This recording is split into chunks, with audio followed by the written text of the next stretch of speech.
T'as mis tes pompes pour le bal, on met des balles dans le pompe. Dans l'autre sens ça marche aussi, si. D'abord des fois que le reste. Je fais que de gratter des rimes et je n'ai confiance qu'en celui que je dois être. R9, Zizou, comme en 98. Silence. Bonjour, bonsoir à tous, bienvenue dans Chromie d'Office, l'émission de... Oh là, ça sature énormément. Mais je refais pas l'intro, c'est la réalité, c'est pas bien grave. Bienvenue dans Chromie d'Office, l'émission qui parle de Peura, de bon Peura. Épisode 4. Marc Zer, ça va? Comment ça va? Ça va super, et toi, Shell, toujours présent, toujours en pleine forme pour parler de ce foutu rap-jeu qu'on adore tant. Il est excité, il est tout pain bêche. Et aujourd'hui, un épisode où on va parler d'albums un peu mal aimés, que nous on trouve mal aimés, ou en tout cas qu'on trouve à titre personnel pas estimés à leur juste valeur. Alors encore une fois, nous on est des auditeurs assez récents de rap. Moi je m'y suis vraiment penché depuis 2020 à peu près. Donc c'est très tôt, c'est très jeune. Même si comme je suis un bousillé, j'ai quand même... j'essaie de rattraper pas mal de trucs. Marc Zer, toi t'es là depuis un peu plus longtemps, t'es installé. Bon, quand même pas, il reste encore énormément de trucs à découvrir, et effectivement, comme d'habitude, aucune prétention de cette émission. On connaît pas tout le rap, évidemment. On essaie de connaître tout le rap parce qu'on kiffe ça. Parce qu'on adore ça, parce qu'on a juste envie de parler de trucs qu'on kiffe, donc et de vous le partager. Donc voilà. Mais donc on va parler d'albums qui sont quand même, qui sont tout de même assez récents. Oui, c'est la plupart. Le plus vieux, c'est 2017. Voilà, le plus vieux c'est 2017, ni plus ni moins. Donc un peu comme on avait fait sur les poulains qui peuvent détrôner Alpha One, chacun a trois albums, donc ce qui fait 6 albums au total.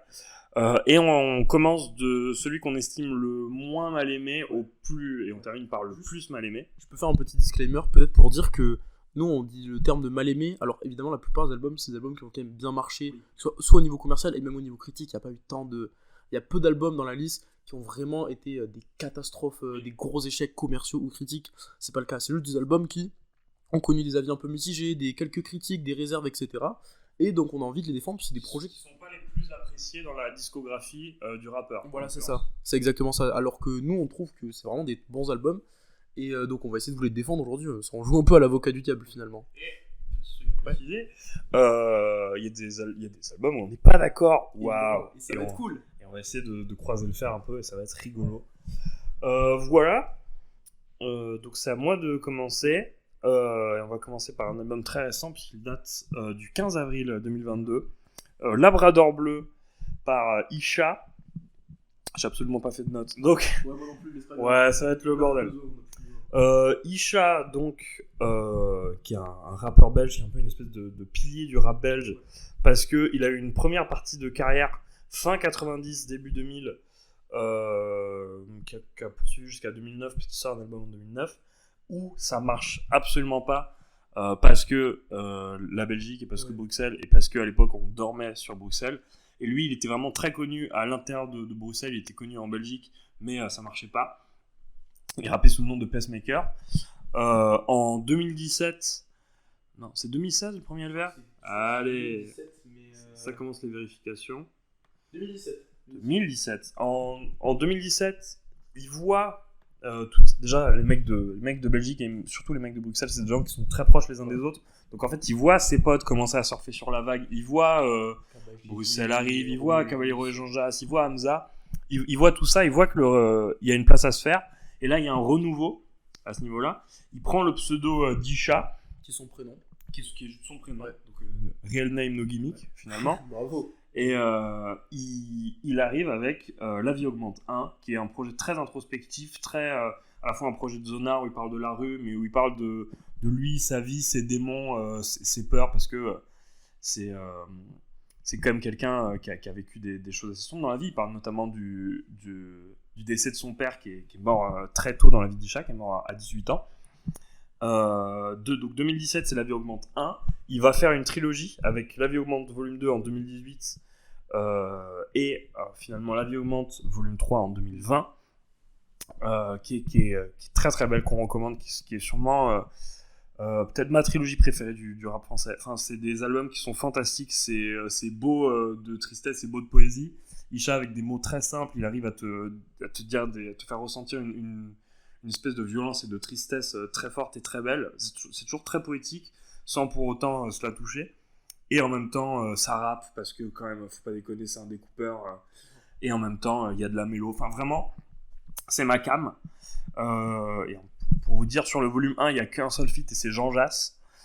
Sur 2018, il y a Jean Jass Caballero, Makala. Makala, j'adore Makala, vive Makala. Écoutez tous Makala, chaque jour que vous vous levez, vous écoutez Makala. C'est ce qu'il faut faire. Et il y a aussi Zwangeregai, je sais pas comment on dit, qui rappe en néerlandais. Ce qui est assez fantastique.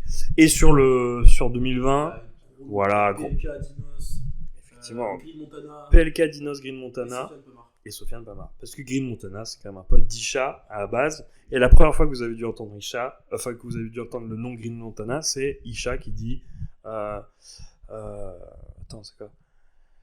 Tous mes petits frères ont du tosma. J'ai entendu bruit en bas de chez Wam. Il y a Green Montana dans la Gova. Il le dit en 2018. Avant que Green soit connu et soit recruté par le 9 de I. Donc bref, Isha, c'est un peu cette figure de l'ombre parce que ça a un succès vachement estime, La Vie Augmente. Ouais. Même s'il a créé une fanbase et des gens que ça a marqué parce que c'est beau et que quand tu traites pas le public comme de la merde, il te le rend, tu vois. Et donc, il se dit qu'il faut l'album, tu vois. Donc en 2021, il sort un projet qui s'appelle Faites pas chier, je prépare l'album, qui est des chutes, des trucs qu'il gardait pas, dont il était pas satisfait, qui est aussi un très bon projet, parce que tout ce qui chatouche, c'est de l'or. Et finalement, en 2022, cette intro a duré 6 minutes, il sort Labrador Bleu,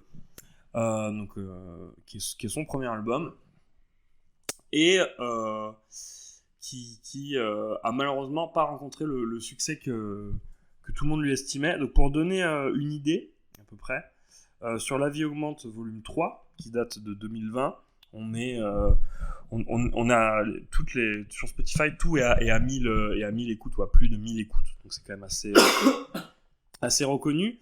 On va comparer avec un album qui est sorti à peu près au même moment, même si tout ne se fait pas en termes de commercial, mais c'est quand même un album qui a été, d'un point de vue commercial, il est sorti à peu près en même temps que Wesh Enfoiré de Lesram. Il faut savoir qu'à l'heure actuelle, Isha a toujours plus d'écouteurs Spotify que Lesram, et pourtant, t'as quasi 1000 écoutes, 6000 écoutes sur la plupart des sons de l'album de Lesram sur Spotify. Et à l'inverse, t'as la plupart des sons sur le Isha où tu dépasses pas les 1000 écoutes, quoi. Le plus écouté, c'est non, je te dis de la merde. Tu dépasses pas les 1 million d'écoutes. Le plus écouté, c'est 800 000. C'est le feat avec Limsa. Donc d'un point de vue commercial, il marche pas aussi bien qu'il devrait marcher. Après, on compare à un Lesram, mais parce que Lesram, il y a Alpha et PLK, tu vois, sur cet album. Mais pour le comparer à Caballero, tu vois, il y a aussi moins d'écoutes que Caballero Ozito. Alors que Ozito, c'est un 7 titres et qu'il n'y a pas de feat, et que c'est juste Kaba qui rappe, quoi, tu vois. Oui. Donc à ce niveau-là, même si je sais pas quelle idée est-ce qu'il avait en tête, tu vois. Je sais pas à quoi il s'attendait. Sur Labrador Bleu. Commercialement, je sais pas à quoi il s'attendait. Et surtout, c'est un album qui a été un peu boudé, même par les fans par les auditeurs, par les fans d'Isha. Moi, avant de donner mon avis, Marc Zer, tu l'as écouté hier. Je l'ai découvert. Qu'est-ce que tu penses de Labrador Bleu? Alors c'est un avis très très très à chaud parce que du coup j'avais jamais écouté Labrador Bleu et franchement pour le coup moi j'ai vraiment beaucoup aimé. Je dis pas ça pour la critique parce que l'album était boudé, pas du tout, juste au contraire je n'ai pas boudé mon plaisir justement. Donc c'est 15 titres, c'est un album très court, des sons très courts, il y a 36 minutes je crois pour 15 titres, même s'il y a une intro, une outro qui sont des interludes, mais c'est quand même très court et je crois que c'était même peut-être moins long que La Vie Augmente volume 1, j'avais regardé, alors qu'il y a 10 titres. Et du coup moi je me suis vraiment bien pris le projet. C'est très mélodique, il faut savoir qu'il y a vraiment un gros changement là-dessus, et je pense que voilà ce qu'on a pu reprocher à Isha sur cet album, c'est peut-être pas assez de rap en tout cas. Moi je pense qu'il y a des morceaux comme la réincarnation de Biggie qui est génial, Meilleur Karaté, je suis pas fan de Isha dessus, mais il y a Kabaji qui sont très forts, La Familia il rappe dessus, Tueur de Dragon c'est très cool. Voilà, le truc c'est, je peux comprendre d'où vient la critique, dans le sens où les sons sont quand même assez courts et parfois on a un peu de mal à s'y attacher, mais moi j'ai vraiment kiffé le côté très mélodique. Il va sur des sonorités sur lesquelles on n'avait pas trop l'habitude d'entendre. J'ai une théorie, c'est que sur LVA3 t'as 2 morceaux qui sont quand même bien plus ouverts. Magma, je pense, c'est un peu en dehors, mais surtout un morceau comme Les Magiciens, où il parle justement de la colonisation, etc. C'est un morceau qui est vraiment, vraiment puissant et vraiment poignant. Et il va beaucoup sur ce type de mélo, tu sais, un peu afro, etc. Et c'est un truc qui va pas mal développer, j'ai l'impression, sur l'album. En tout cas, ce côté vraiment beaucoup plus doux, beaucoup plus chanté. Des morceaux comme de l'enchaînement Étage, Modou, La Familia, c'est quelque chose quand même d'assez qui glisse un peu, qui est très mélodique. Pareil, t'as des morceaux comme Balle dans la tête ou Labrador Bleu qui sont super touchants vers la fin de l'album.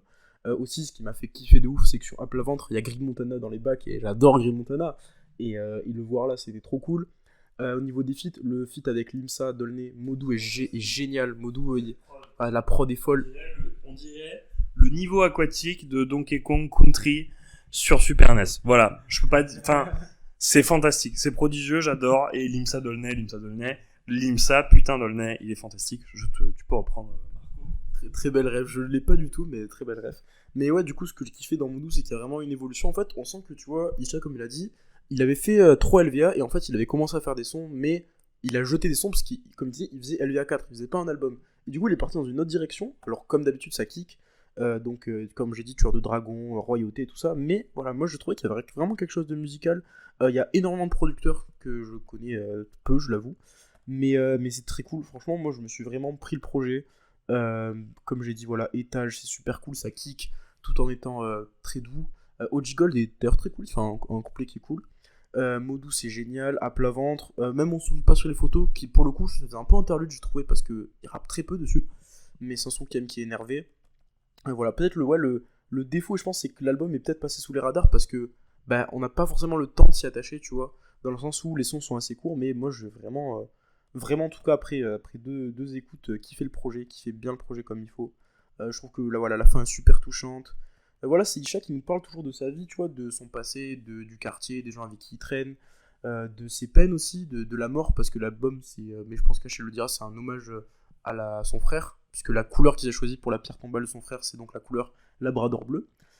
Et franchement, c'est vraiment un album que j'ai vraiment, vraiment kiffé. En tout cas, pour l'instant, peut-être qu'avec du recul, je me dirais, en fait, c'est pas ouf. Pour l'instant, j'ai du mal à comprendre, et ça me fait un peu même de la peine de voir que l'album est aussi décrié, aussi boudé, parce que moi j'ai vraiment kiffé. Le seul morceau que j'ai pas trop aimé, c'est FIFA. Je n'ai pas trouvé de valeur ajoutée spécialement, j'ai pas trouvé qu'il brillait ce morceau. Mais voilà, le reste, moi j'ai pas grand chose à dire. Isha il rappe toujours bien, tu vois. T'as des couplets, je pense que c'est sur La Familia ou sur quoi d'autre, sur Royauté, où ça rappe vraiment bien. Enfin, j'ai pas vraiment de reproches à faire sur le projet. Je trouve ça trop cool la musicalité qu'il a choisie, tout en gardant un truc rappé. L'ajout des 4 éléments où tu les entends au niveau sonore, c'est trop cool. Voilà, moi je trouve que c'est un album qui est vraiment touchant, et Isha c'est un putain de mec aussi, donc voilà. Je te laisse la parole. C'est un album qui est principalement tourné autour de la mort, en gros. Si vous voulez, il y a un très beau documentaire qu'on mettra en lien, parce que je ne sais plus, qui s'appelle Sourire à un fantôme, qui est en fait lui son parcours, et il parle du fait que à 18 ans il perd son père qui est mort dans son sommeil d'une maladie qu'on n'a pas d'explication. C'est-à-dire, il parlait avec sa femme et le lendemain matin il se réveille pas. Et en 2017, il me semble, il est arrivé la même chose à son frère, au frère d'Isha, il parle avec sa femme et le lendemain il se réveille pas. Et Isha, il a toujours beaucoup pensé à la mort. Enfin, c'est vraiment même mon papa me manque, la maladie mangeuse de chair. Enfin, c'est toujours une peur qui est là. Il le décrit toujours avec une espèce de poésie assez fantastique. Et là, même lui, il le dit, avant que la mort ne frappe à ma porte, je vais me faire marbrer Labrador bleu. Enfin, c'est une idée qui est tout le temps dans sa vie. Et il dit, même dans LVA 2 en 2018, il dit je sais que je vais mourir, mais qui nettoiera mon corps, j'espère que ce sera un frère qui a avancé vers la piété. Là, dans Labrador bleu, donc le son éponyme, qui est le dernier son, il dit ma mort, j'en rêve étrangement. Je vois des poteaux. Attends, je vais te retrouver les paroles directement. Donc, c'est un. Funérailles, j'en rêve étrangement. Je vois des poteaux me porter, ils ont tous des glands blancs. Jamais j'aurais cru que j'allais dépasser 30 ans. J'espère que j'aurai encore des enfants. C'est une idée qui est assez omniprésente. Et même, t'as tout ce concept avec. Il y a 4 éléments dans l'album. Il y a 4 sons qui représentent chacun un élément. Tueur de dragon, c'est vent, Modou, c'est feu, Royauté, c'est eau, et Balle dans la tête, c'est terre. Mark Zer, moi j'avais pas la signification de ça. Je vais trouver l'interview qu'il a fait pour la BCDR. Ah, très bien. Moi j'avoue que c'est... En fait, il le dit dans l'interview avec Mehdi Maizi, il dit c'était quelque chose de très introspectif. Même il le disait sur Radio Nova, une interview de Jean Morel à l'époque. Il disait c'est quelque chose de... Lui, c'était très introspectif. La vie augmente, c'était vraiment... Ah oui, vas-y, tu as les informations sur les 4 éléments ? Donc je vais citer directement les propos du choix, comme ce sera plus simple. L'album est un parcours de vie. Il y a les sons des 4 éléments. À l'intro, il y a le vent, le souffle de vie, donc Tueur de dragon, qui est le premier morceau vraiment de l'album. Après, il y a le péché qui arrive avec les flammes, donc sur Modou avec Limsa Dolné. Puis tu te laves avec l'eau qui purifie dans plein de cultures, les ablutions, le baptême, etc. Donc Royauté, qui est un morceau génial d'ailleurs. Et ça termine par La Terre, qui est donc Balle dans la tête, qui est pareil, un morceau magnifique. Voilà, j'ai les explications. Incroyable. Non, il disait dans une interview sur Radio Nova, et même il l'a reconfirmé à Mehdi Maizi pour la sortie de Labrador Bleu, lui c'est vachement quelque chose d'introspectif, c'est presque le psy. La vie augmente, c'était presque le psy, des trucs de il dit à sa mère, prends ton fils dans tes bras et crois en moi, putain de merde. Enfin c'est vraiment l'introspection, et parce qu'il voit la musique comme ça, il voit ce truc assez libérateur de dire les choses. Et tu sens que il a plus ces démons, ils sont sortis en quelque sorte. Alors, t'as toujours des démons, ça le suit toujours, et le documentaire en parle entre autres, mais tu sens qu'il a sorti ça et qu'il a plus envie d'en parler, parce que même aussi il est intelligent, il veut pas se répéter parce que ce serait chiant, et surtout il voit un peu l'essor qu'a eu La vie augmente, et il dit en fait il le dit dans l'interview avec Mehdi Maizi pour le code, il dit en fait La vie augmente c'est devenu le truc principal, donc là je fais un album, mais en vrai c'est un peu un à côté, c'est un peu un plus quoi, parce que c'est La vie augmente le vrai truc. Même il le dit, il disait moi j'écrivais ce qui me venait, j'écrivais parce que j'en avais besoin, et là il y a que pour Labrador Bleu que je me force à écrire. Il a peu écrit d'ailleurs pour l'album, il allait en cabine direct. Pour Labrador Bleu ? Ouais, c'est ça qui a changé aussi. Ah, je te dis de la merde alors. Tu as plus d'informations sur ça ? Hier, j'ai regardé du coup l'interview avec Mehdi Maizi, et il disait effectivement, comme notre artiste dont on parlera plus tard, il écrivait plus à l'avance, il allait en cabine et il posait. Il me semble que c'est ça. Il y a que pour La vie augmente qu'il écrivait ? Ouais, je crois que c'est pour LVA qu'il écrit. Je veux pas dire de bêtises, mais il me semble que c'est ça. Eh ben, tu fais bien de me corriger parce que j'ai dire tout l'inverse. Je vérifie, mais il me semble. Vérifie, check. Mais en fait, tu sens qu'il y a il tente, et c'est pas moins bien, et il est très très fort sur la mélodie. Aussi, je sais pas comment il le voit, je sais pas s'il y a eu cette volonté d'avoir un album qui fasse disque d'or, tu vois, ou d'avoir ce truc, mais c'est vachement calé sur la mélodie, et il y a plein de sons où c'est dansant, c'est vraiment une influence des morceaux comme Les Magiciens, ou comme Coco aussi, voilà, c'est l'autre dont je voulais parler sur LVA3, qui sont aussi dans ce truc ça va plus dans l'introspection, enfin pas vraiment l'introspection, donc un thème plutôt traité, mais vraiment sur la forme c'est très mélodique, presque chanson, tu vois. Oui. Et Les Magiciens d'ailleurs, très bon morceau. C'est con, je te dis ça. Il a toujours été comme ça sur la mélo. C'est juste que là il a peut-être poussé un peut-être style qui serait peut-être trop important pour certains de ses auditeurs. Peut-être. Je sais pas. Moi c'est ça qui me fait chier. Ça manque de phase. Il y en a toujours, c'est toujours très bien écrit, mais ça manque de phase où ça te frappe la gueule, des trucs qui sont bruts de... Qui sont bruts de... Je sais pas, quand il dit... Il y en a un truc sur un son Ego Trip où c'est fantastique, où il dit j'ai des chaussures noires et fluo, couleur éboueur. Tu réfléchis et tu dis ah putain, mais c'est parce que les éboueurs sont noirs. Tu dis pourquoi noir et fluo ? Ah putain. Ou des trucs maman où il dit à 9 ans je demande à ma mère maman qu'est-ce que c'est qu'un N-word, tu vois. Ouais. Je dis mais c'est des images qui sont trop fortes, et je trouve que ça manque là-dedans, peut-être parce qu'il a changé sa manière d'écrire, peut-être parce qu'il a expulsé un peu ce truc depuis La vie augmente. Aussi, moi c'est un album qu'il faut dire que j'ai beaucoup écouté l'été en rail dans la côte, donc tous les trucs de vent, feu, eau, c'est des trucs que j'avais pas trop, sur lesquels j'avais pas trop envie de me concentrer. Je m'interroge si... Parce que faut pas dire que c'est plus chanté, hein. Isha, il a toujours fait ce truc à la fois rappé, à la fois mélo. Tu regardes Rien au grand jamais, enfin ça a toujours existé dans sa carrière.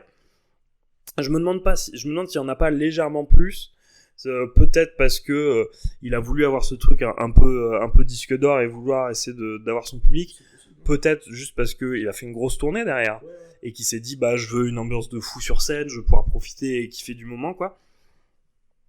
Donc moi je pense que c'est pour ça qu'il a un peu moins qu'il a moins marché en tout cas, mais je pense qu'il a eu du succès quand même. Et tu vois, pour citer le chroniqueur Sale par exemple, mi 2022 il faisait un bilan et il disait Laisse Ram et Labrador Bleu, donc Wesh Enfoiré et Labrador Bleu, ils vont me suivre longtemps, c'est des putains d'albums.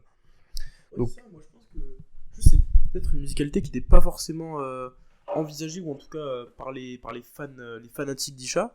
Et peut-être que c'est un truc qui justement au début a pris au dépourvu, voire même a lassé les gens. Puis aussi je pense qu'il y a un truc, c'est que aujourd'hui on arrive à un stade où il y a tellement de trucs qui sortent, t'as tellement de... Bah, tu vois, le même jour t'avais Nostalgia Plus qui sortait, d'ailleurs très belle coïncidence que Green et Isha sortent leur album le même jour, mais t'as tellement de trucs qui sortent que aujourd'hui on est plus... Enfin, je pense beaucoup de gens sont dans une consommation un peu fast-food de la musique, où t'écoutes un album 2 fois, tu retiens les sons que tu veux, tu les mets à ta playlist et après t'entends plus parler, tu vois.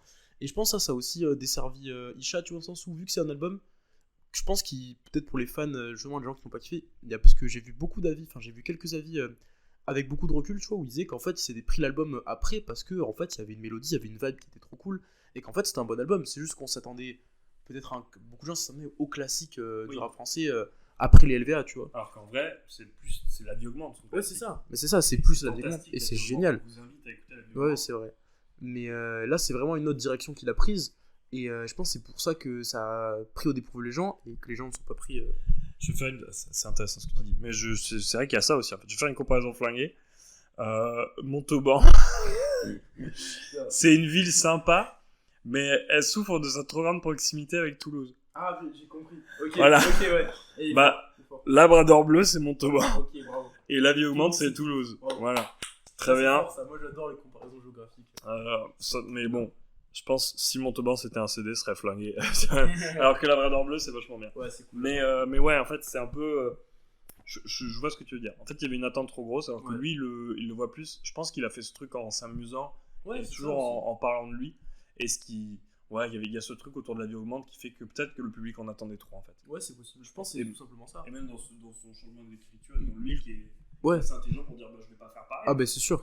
Mais je pense qu'il y a beaucoup d'artistes dont on va parler aujourd'hui qui, c'est pas forcément des albums mauvais en soi, mauvais en eux, pardon. C'est juste qu'en fait, les artistes ont sorti des trucs tellement gros avant et tellement importants pour les fans avant, qui ont tellement marché qu'ils s'attendaient à l'album du siècle. Et c'est l'album qui marque un changement. ouais, c'est ça. Et qui a pas forcément été bien vécu. Voilà, c'est ça. De manière, je pense, voilà, les albums qui déçoivent, c'est soit des albums qui restent trop dans un sillon, soit qui justement vont totalement en contre-courant, et ça peut surprendre. Bref. En tout cas, moi je pense que Labrador Bleu est un bel album. Vraiment, c'est un bel album que je vous invite tous à l'écouter. Moi, je vais réécouter juste après le podcast, je pense, parce que j'ai vraiment kiffé. Et voilà. On vous invite à écouter Labrador Bleu, on vous invite à regarder le documentaire Sourire aux fantômes qu'on mettra en description. On vous invite à regarder le Grunt d'Isha parce que putain ça rappe, c'est pas que de la mélo, franchement c'est fantastique. On vous invite à écouter La Vie Augmente. En fait, on vous invite à vous pencher sur la carrière d'Isha parce que c'est vraiment une valeur sûre et c'est trop beau ce que ce gars fait. Et on a très hâte, encore une fois, de l'album en commun avec fucking Limsa Dolnay. Ah, putain, oui. Ça va être fantastique. Oui. Et on est à 23 minutes. Donc... Ok, tu vois, je te l'avais dit. Moi, j'aurais 1h40. Ah putain de merde, on va trop parler encore. Ah, mais j'ai pas été bon, j'ai pas su. Moi, j'adore beaucoup parler de rap. Ouais. Bon, je me rééquilibrerai sur Grand Cru. Voilà, c'est un test. Ah, il a spoilé. Ah merde, oh C'est non, pas grave. oh Bon, non, vous je mettrai saurez un bip. Marco, j'ai beaucoup trop parlé. Marco Marxer, À moi. parle-nous de ton album. Ok. Donc, le premier album dont je vais parler, 2 secondes. J'ai la crève. Connard de virus, exact. J'ai le premier album dont je vais vous parler aujourd'hui, c'est 140 BPM 2 de Hamza. Alors, album, pas album.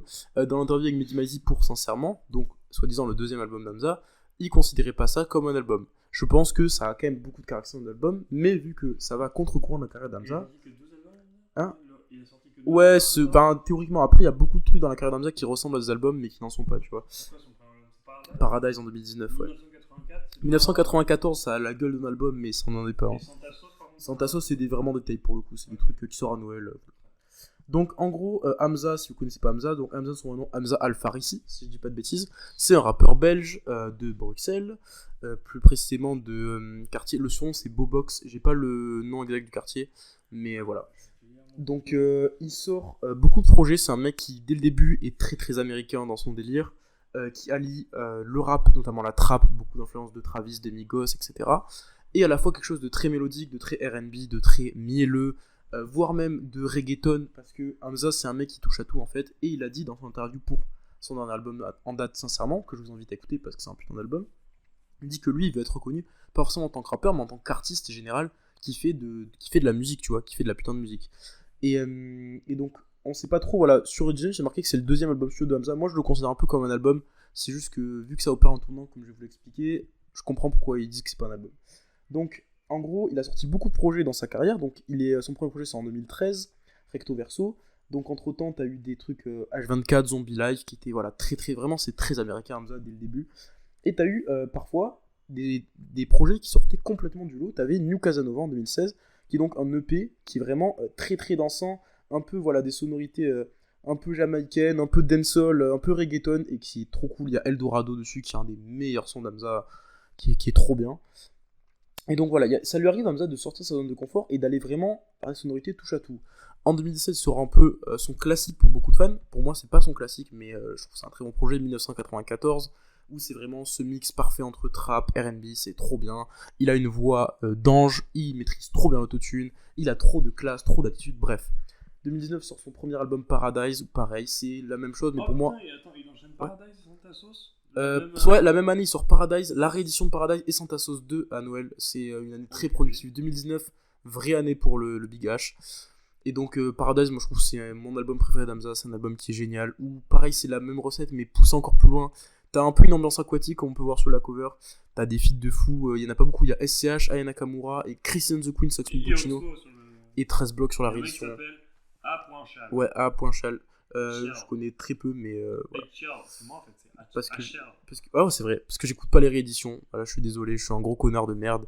J'ai écouté que Click Clack et Goat parce que c'est trop bien.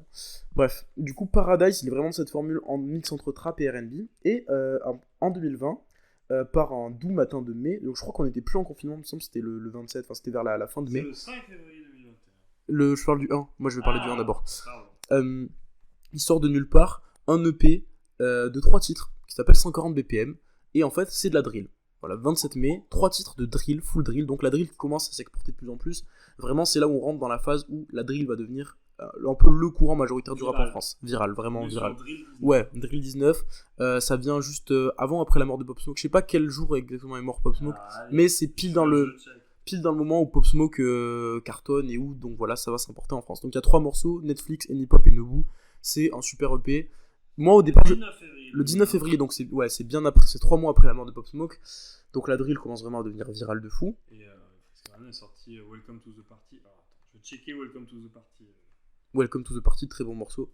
Mais du coup, il y a ça, et en fait, les gens se disent putain, c'est chaud, c'est vraiment chaud. Tu vois, il y a 3 clips, chacun en noir et blanc, et tu vois, en fait, il est tellement bon qu'il arrive à nous faire croire qu'il est dans des quartiers à Londres où il chlasse des gens tous les jours, tu vois, alors que c'est pas le cas. Mais c'est super bien fait. On lui donnerait le goût. Mais on lui donne tout à Hamza. Donc c'est trop cool, c'est un EP que moi je me prends pas du tout au début, clairement je suis pas du tout fan et j'ai pas envie d'entendre Hamza là-dessus. Mais tout le monde se le prend, tu vois, Netflix, Nobu, ça rend des sons qui marchent, ok. Donc il va faire un truc, c'est qu'il va pendant 9 mois mûrir un projet, il va faire une suite à l'EP et ça va être donc un album. Moi je veux dire que c'est un album, hein, comme ça c'est plus simple.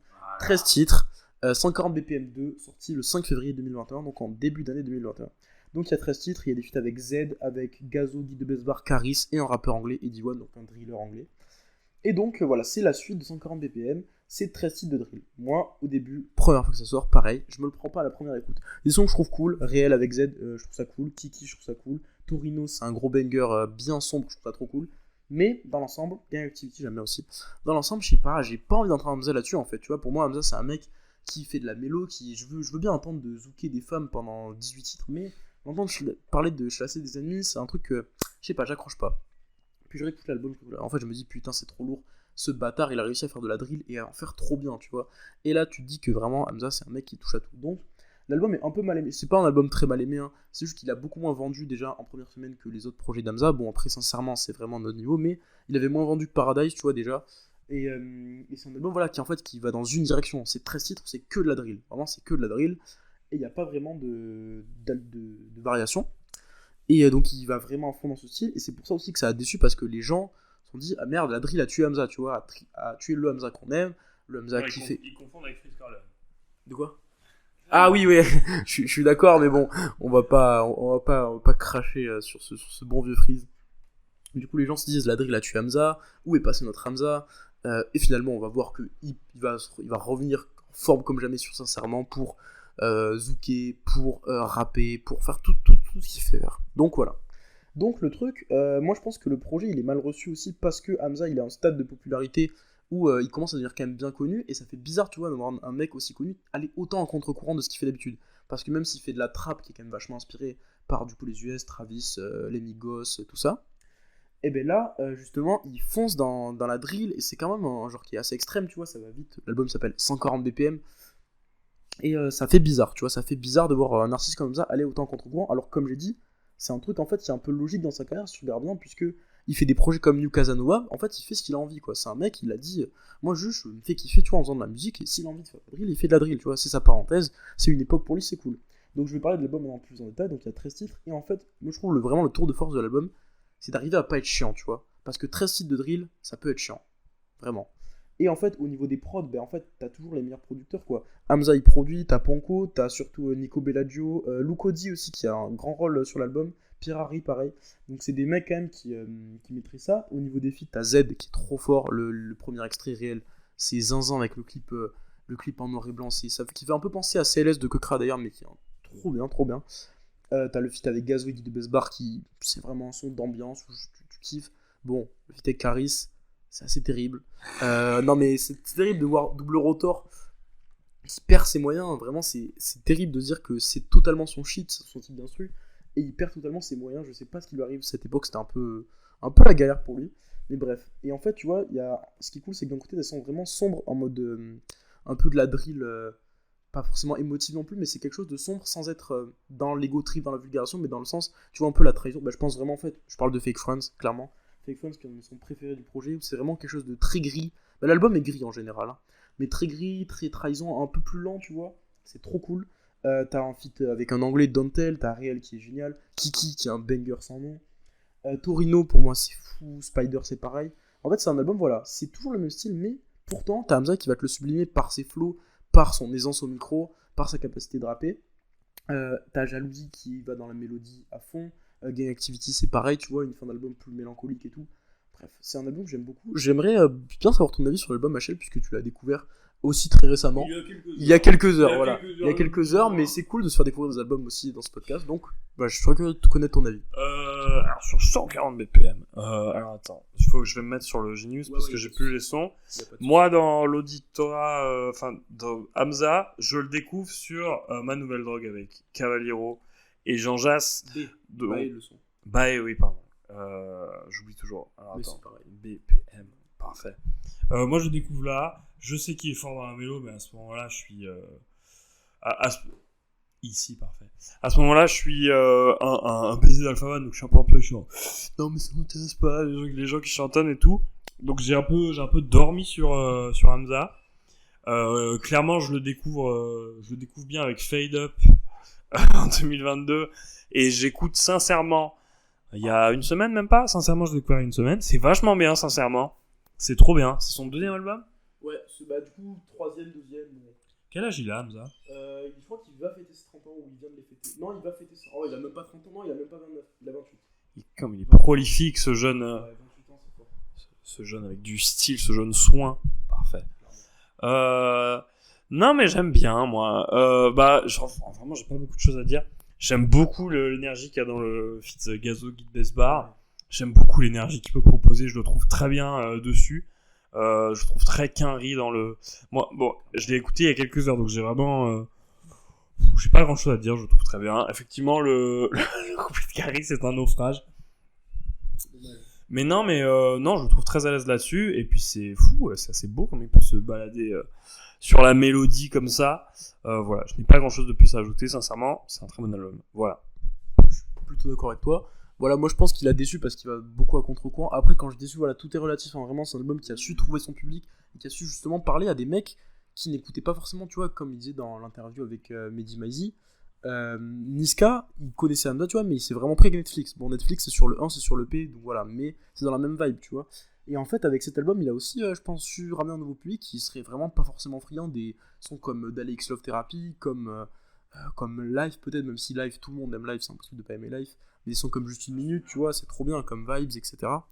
Et là, vraiment, il va totalement à contre-courant, et moi, je trouve ça trop cool, parce que c'est un mec qui se fait kiffer. Et je trouve, voilà, vraiment, les forces de l'album, c'est au niveau des prods, parce que les beatmakers ont réussi à faire en sorte que le projet ne soit pas chiant et que chacun des 13 sons ait vraiment sa propre identité. Ça, c'est fort, tu vois. Évidemment, t'en as 2-3 qui se ressemblent.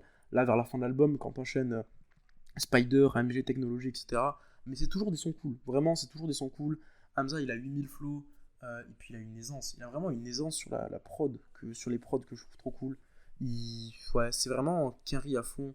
C'est sa voix, c'est lui en fait. C'est lui sur de la drill et c'est bien quoi. Moi je vous encourage à écouter. En plus faut pas le prendre en mode le nouveau classique d'Hamza ou quoi, parce que c'est vraiment un album qui va dans une direction. Et si vous aimez la drill, je pense que vous kifferez l'album.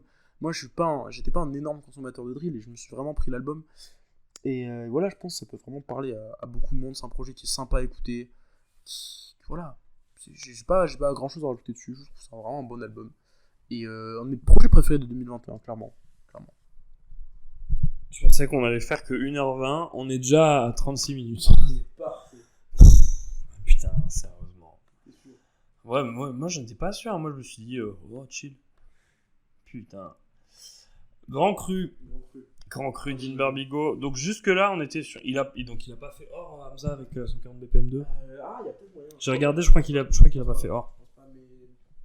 Il doit pas être long. C'est marrant parce que là, plus on avance, plus on va rentrer sur des albums qui ont eu des grosses certifs, tu vois, mais qui ont quand même déçu, qui sont quand même un peu. Là, les deux premiers, c'était plus underground. Et là, on est vraiment sur des trucs, même si ça reste quand même assez confidentiel. Enfin, confidentiel. C'est pas le bon terme, mais ça reste quand même. Voilà, c'est pas platine, ce n'est pas Orelsan, c'est Din Barbigo avec Grand Cru. Donc, premier album studio de Din Barbigo, Din dont on a déjà parlé. Membre de l'entourage, gros rappeur, gros rimeur, avec un gros charisme, une grosse voix, un sens de la punchline et de la découpe, voilà. Grand Cru, ça arrive en 2017, en mars 2017. Et en fait, le problème, pour moi, de cet album, et qui fait qu'il a un peu boudé, alors il a quand même fait or, faut pas déconner, c'est que il suit la méta Nekfeu. Qui était un peu, qui a longtemps été la méta pour tous les gens de l'entourage et même pour les rimeurs en fait, si tu veux passer en radio, si tu veux être cool, être stylé, faut un album à la Nekfeu. Donc faut un album où tu vas avoir, tu vas faire des rimes et des sons kickés et en même temps il va y avoir des sons un peu pour les meufs, tu vas savoir chantonner parce que Nekfeu il sait très bien le faire, il chantonne, sur le refrain il chantonne et sur le couplet il découpe. Il va falloir que tu aies évidemment un feat avec Nekfeu où le refrain est chantonné, c'est évident ça. T'en as sur Jazzy Bass Nuit, t'en as sur Esprit Noir Masque Blanc. C'est une méta que tout le monde a un peu suivi, notamment Jazzy Bass avec Nuit, mais Jazzy Bass s'en sort un peu mieux, je te laisserai en parler. Ouais, ça marche. Alors on va pas bouder notre plaisir, il y a des sons, il y a des sons où ça kick quand même, j'aime beaucoup Retour en arrière. J'aime bien On y va, même si j'ai un peu de mal avec le troisième couplet, avec la manière qu'il a d'utiliser sa voix ou avec la prod. J'aime bien Ma bande avec Joker, j'aime beaucoup Freedom avec Némir. Il y a des très bons sons, ça rappe très bien, mais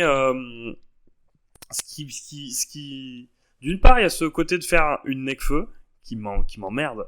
Et je trouve qu'il se trouve beaucoup plus sur Cercle Vertueux en 2020. Et surtout, là, je regarde, en fait, il s'appelle Grand Cru parce que c'est un album dont on parle depuis 2015. Ouais. Et l'idée, c'est que c'est censé être l'album de la maturité. Ouais, clairement. Le premier vrai album. Le premier vrai projet. C'est quelque chose. C'est un Grand Cru. Ouais. Il apparaît maintenant, il est sorti maintenant.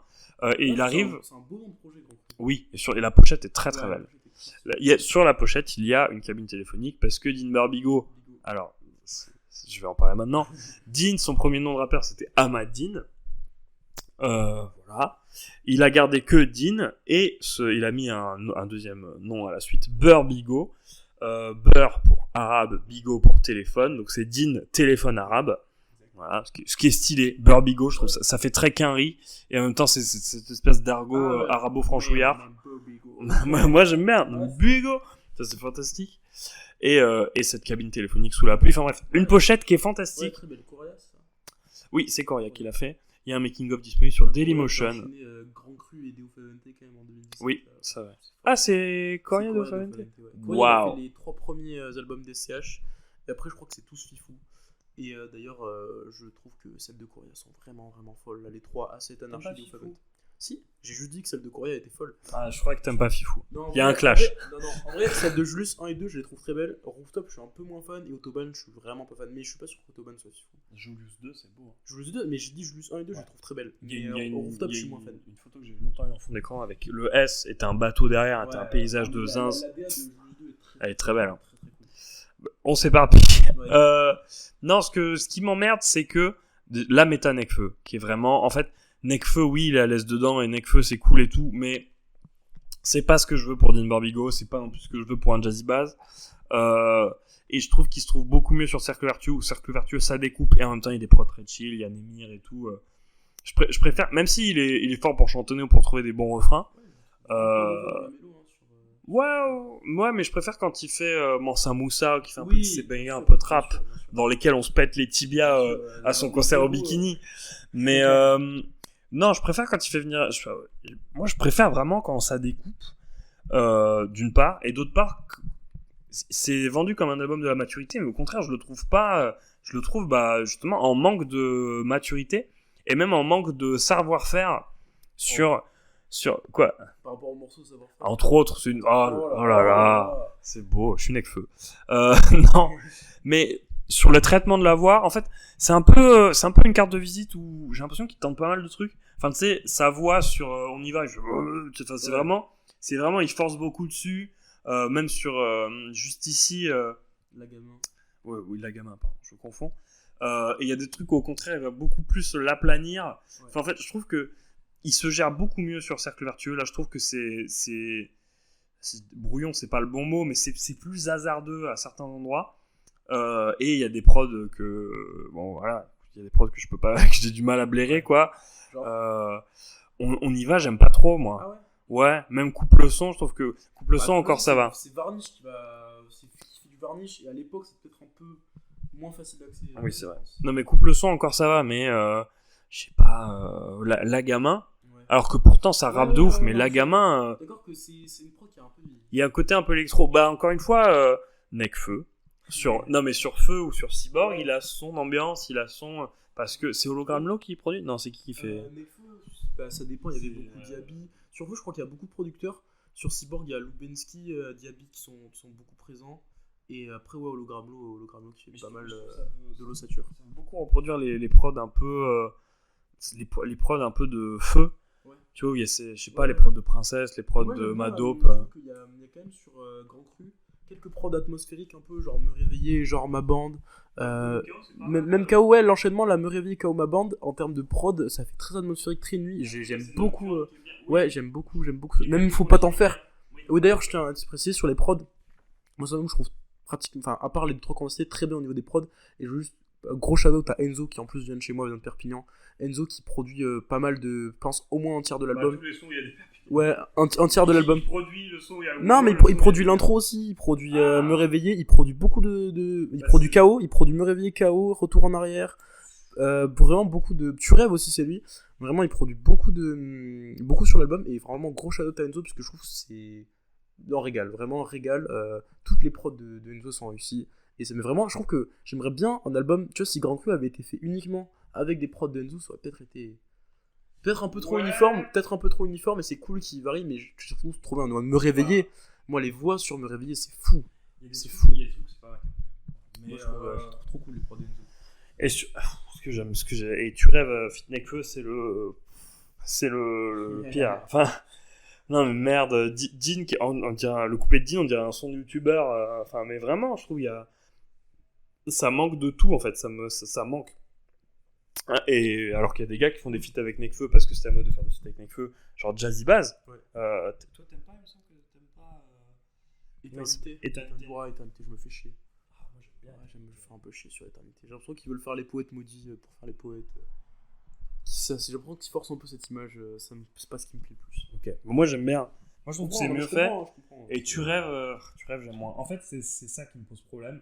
Et aussi, je trouve qu'il y a beaucoup de sons où ça manque en fait. Je trouve que, enfin, je sais pas, mais KO, tu vois, enfin, KO, je trouve pas mon compte, même s'il faut chez c'est marrant pareil.